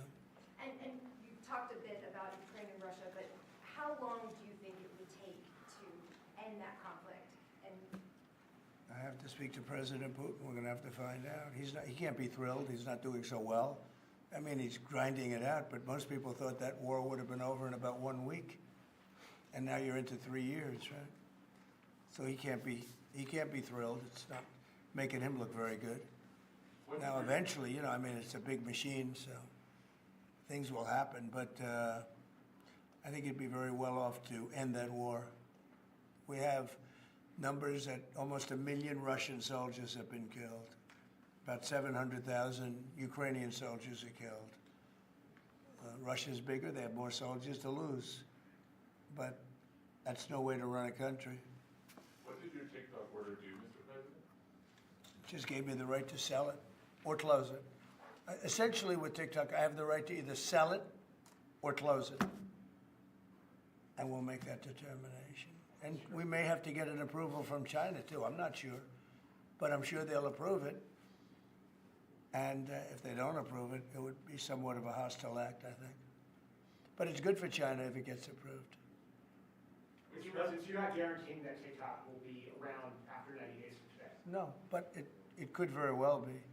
It makes sense for it to be, because it's got tremendous value. But if we create the value by approving, you know, in other words, that approval gives it tremendous value. If that's the case, then we should be entitled to 50% as a country.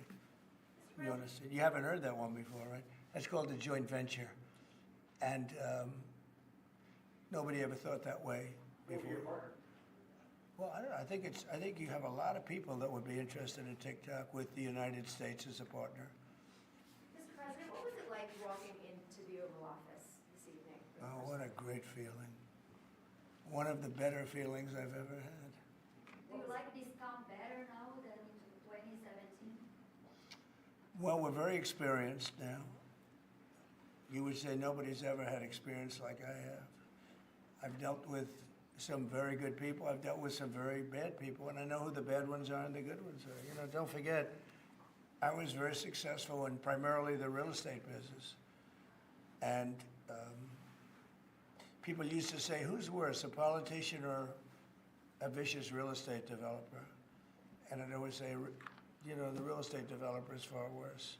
But after about 3 months and getting to know scum like Adam Schiff and other people like that, I said, no, actually, real estate people are quite nice by comparison. You said you plan to speak with President Putin soon. What about President Zelensky, and what's your message? Yeah, I would, but he's told me he wants to make a deal.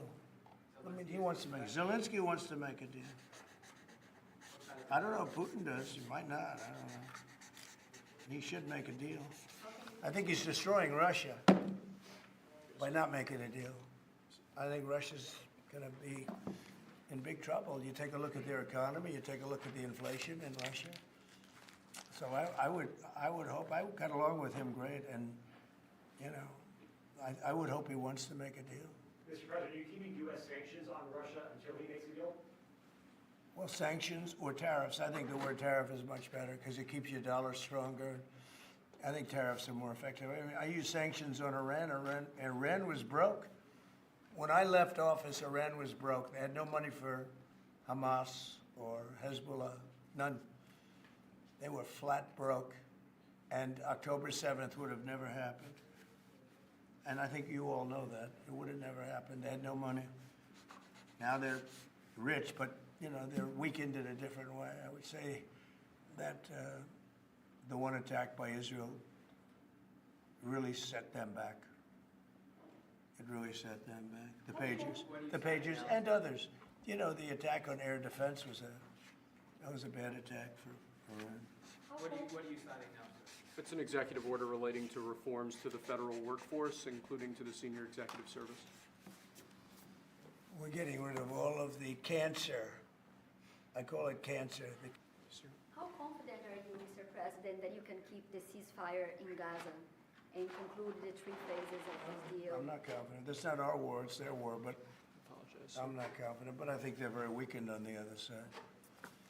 Do you support the 2-state Gaza, boy, I looked at a picture of Gaza. Gaza is like a massive demolition site. That place it's really got to be rebuilt in a different way. Do you plan to help rebuilding Gaza? I might. You know, Gaza is interesting. It's a phenomenal location. On the sea, best weather. You know, everything's good. It's like some beautiful things could be done with it, but it's very interesting. But some fantastic things could be done with Gaza. How do you see the future in governance for Gaza? Well, it depends. I can't imagine you could have, well, you certainly can't have the people that were there. Most of them are dead, by the way, right? Most of them are dead. But they didn't exactly run it well. Run viciously and badly. So you can't have that. Mr. President, on TikTok, sir, do you pause any decision on Chinese tariffs until you know what the resolution on TikTok will be? Are those things No, connected if at all? China didn't approve it, we could put tariffs on China. Don't forget, China charges us tariffs, and we charge them very little, except for what I did. I put a lot of, we took in hundreds of billions of dollars.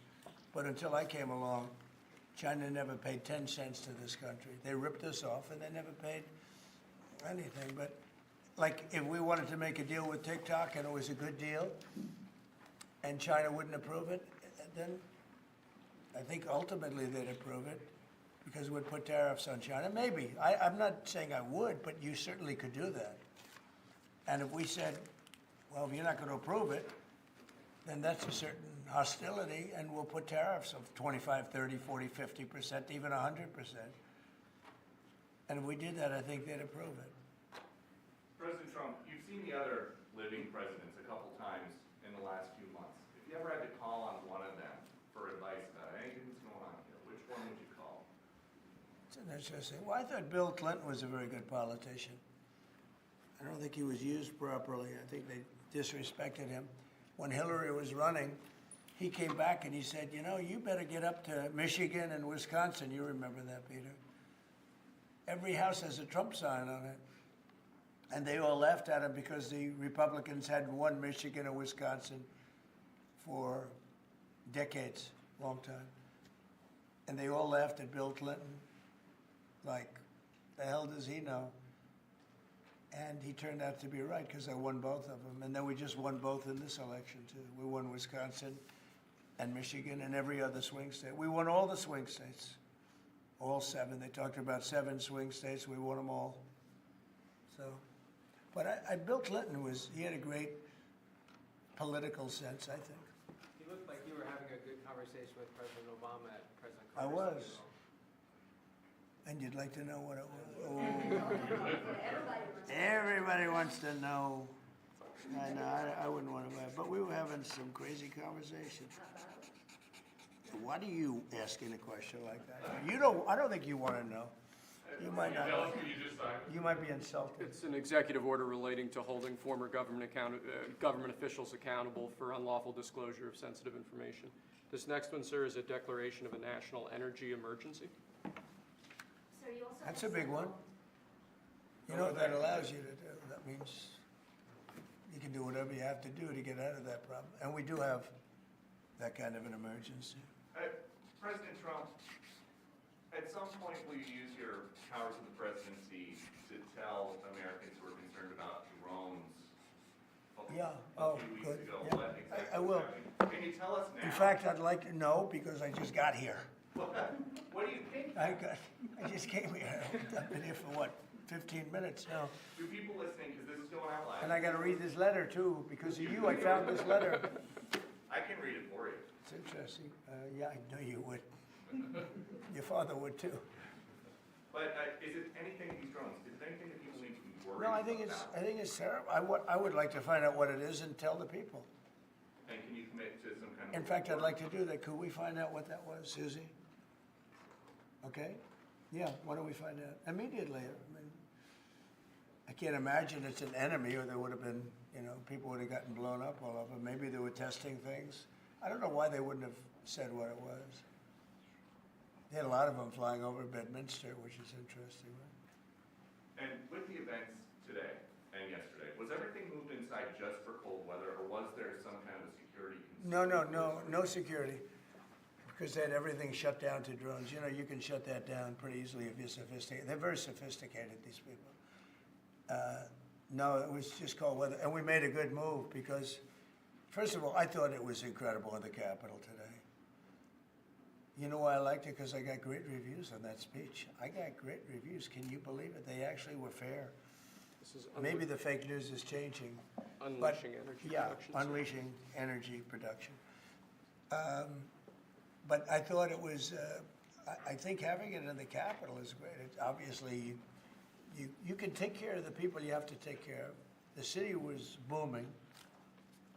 And if we would have done it outside, people would have been hurt because it was really cold. It was looked sunny. But when you stood outside for 10 minutes, people were running back in. It was really cold and really windy. The wind brings it down a lot. So we made the right decision. You couldn't have stayed. I don't think you could have had it out. You know how cold it was today. It was, people went out for a little while just to test it. They couldn't stay out more than 10 minutes. They all came back in. So we would have had a disaster if we did that. And people would have been hurt. President, the unlawful disclosure, EO, is that related to the Hunter Biden situation? Which one? The one on unlawful disclosures by federal officials, is that related to No, I think it's just more general than that. It's not Hunter Biden. I was surprised that President Biden would go and pardon his whole family because that makes him look very guilty. You know, I could have pardoned my family. I could have pardoned myself, my family. I said, if I do that, it's going to make me look very guilty. I don't think I'd be sitting here, frankly. If I did that, I don't think I'd be sitting here right now because I would have shown that you're guilty. But by pardoning his brother or brothers, by pardoning all of those people that he pardoned, by pardoning, they destroyed all of the documents. They deleted all of the information. There's no information. And a lot of the information pertains to Nancy Pelosi because she was given 100, I mean, you know this, it's on tape with her daughter. Nancy Pelosi was responsible for not taking advantage of 10,000 soldiers or 1,000. You wouldn't have you could have used 400. It was a relatively small crowd. It wasn't the crowd that was at the mall. It was a small crowd.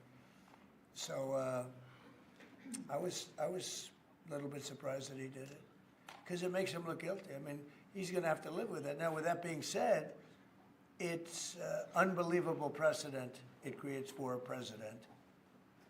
But the precedent is unbelievable. Now maybe every president that leaves office, they're going to pardon every person they ever met so they don't have some lunatic like deranged Jack Smith, who's a total lunatic, by the way. Not a smart guy either, he's a dummy. But we beat the hell out of him. And I helped my reputation.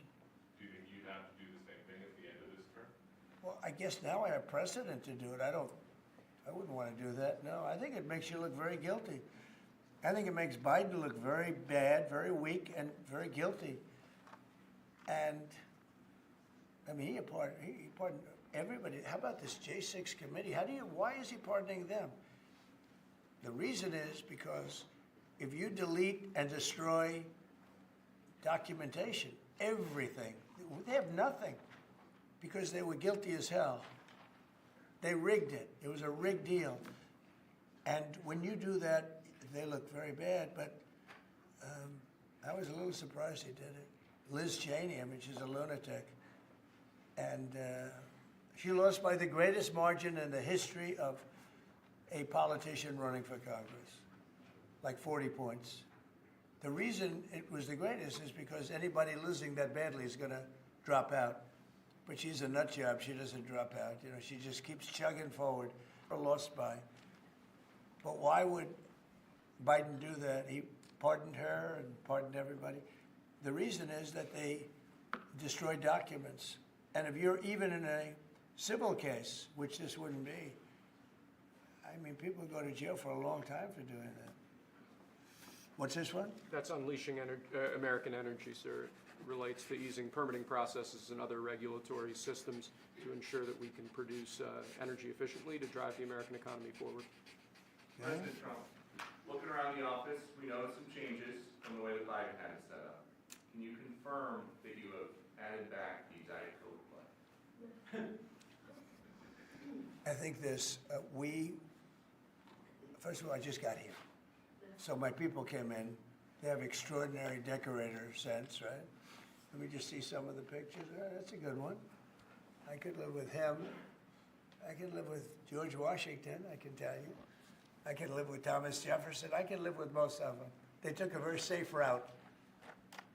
They don't have any bad ones up there. Withdrawing from What is this one? Withdrawing from the World Health Organization, sir. Ooh, that's a big one. So we paid $500 million to World Health when I was here, and I terminated it. China with 1.4 billion people. We have 350 to pay. Nobody knows what we have because so many people came in illegally, but let's say we have 325. They had 1.4 billion. They were paying 39 million, we were paying 500 million. It seemed a little unfair to me. So that wasn't the reason, but I dropped out. They offered me to come back for 39 million. In theory, it should be less than that, but you know. And when Biden came back, they came back for 500 million. He knew that you could have come back for 39 million. They wanted us back so badly, so we'll see what happens. Pretty sad though, think of it. China pays 39 million and we pay 500 million. And China's a bigger country. Mr. President, you spoke about inflation today in your remarks. What actions are you taking today that will have a direct impact for Americans on their everyday costs to bring the Well, cost down? the biggest thing and factor for inflation is energy. They screwed up my energy policy, and then they went back to it. You know, they heard it really badly, and then they went back to it, and they started drilling more, but by that time it was too late. Many of these things that we're signing and that Doug Burgum is going to be signing, and Chris Wright, who's phenomenal, you know, Energy, Department of Energy. We're going to be taking a lot, we're going to make a lot of money from energy. We have more than anybody else. We're going to make a lot of money from energy. We're going to make a lot of money from tariffs. You know, European Union charges us, they have a VAT tax of 20%, but it's really much higher than that.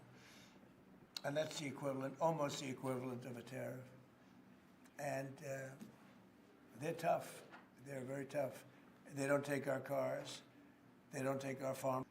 We take a lot from them. So, you know, we have like a $300 billion deficit with the European Union. So we'll straighten that out with either tariffs or they have to buy our oil. The one thing they can do, our oil and gas, the one thing they can do to catch up quickly, buy our oil and gas. Will you travel? And they should do that. Will you travel to China this year? Yeah, it could be. I've had the invite. Mr. President, she's President, invited I would you do it, to yeah, come this I year. would do it. talking about the European Union and the tariffs, like, what do you mean when you say that European Union country like Spain is part of BRICS? That are what? BRICS. You said Oh, BRICS. No, I was talking about BRICS. BRICS are 6 nations. I think it's 7 nations. And they were looking to do a number in the United States. And if they do that, they won't be happy about what's going to happen to them. Are you still considering a universal tariff, Mr. President, on all countries? I may, yeah, but we're not ready for that yet. We may put it, wrap it, Mr. President. because essentially all countries take advantage of the U.S. We don't make any good deals in the U.S. It's amazing in a way that we exist. We don't make good deals. We don't have any good deals. We have a deficit with almost, not all, there are a couple, I won't tell you their names because I don't want them to find out about it because they'll feel stupid. But there are a couple of countries that actually don't make money with us. But I don't want to let you know because they'll immediately change that. But we're gonna do. I tell you what, our country has an amazing economic future. I really believe that. What kind of universal tariff if you did do one? Well, you'd put a universal tariff on anybody doing business in the United States because they're coming in and they're stealing our wealth, they're stealing our jobs, they're stealing our companies, they're hurting our companies. So A whole bunch of billionaires today. President Biden has in his farewell address warned about an oligarchy. I was wondering if you could respond to that. well, he had a lot of guys, and then they found out that he didn't know what the hell he was talking about, and I think they deserted him. They deserted him. They were all with him, every one of them. Now they're all with me. I don't know. It's not going to get anything from me. I don't need money. But I do want the nation to do well, and they're smart people, and they have, they create a lot of jobs. And if they don't do it, China's going to do it. You know, what they've done is they've taken industries and they've taken it away. They outsmarted China. And, we sort of like that. It's okay. They've done a great job. A lot of them, not all of them. Protecting women from radical gender ideologies. Ooh. Mr. President, going back to the World Health Organization, you were the president during COVID. Don't you see the importance of organization like that to coordinate a global response? Sure, I do, but not when you're being ripped off like we are by the World Health. World Health ripped us off. Everybody rips off the United States, and that's it. It's not going to happen anymore. Thank you very much, everybody. All right, guys, let's go. One last one, sir. This is your Martin Luther King Day proclamation. Thank you, Press. Thank you, sir. Thank you, Press. Thank you very much. All right, guys, let's go. Thank you very much. Thanks. All right, thank you. Yeah. Recording? Is this off? Recording? Yeah, we'll come back. Make sure it's on. Yep.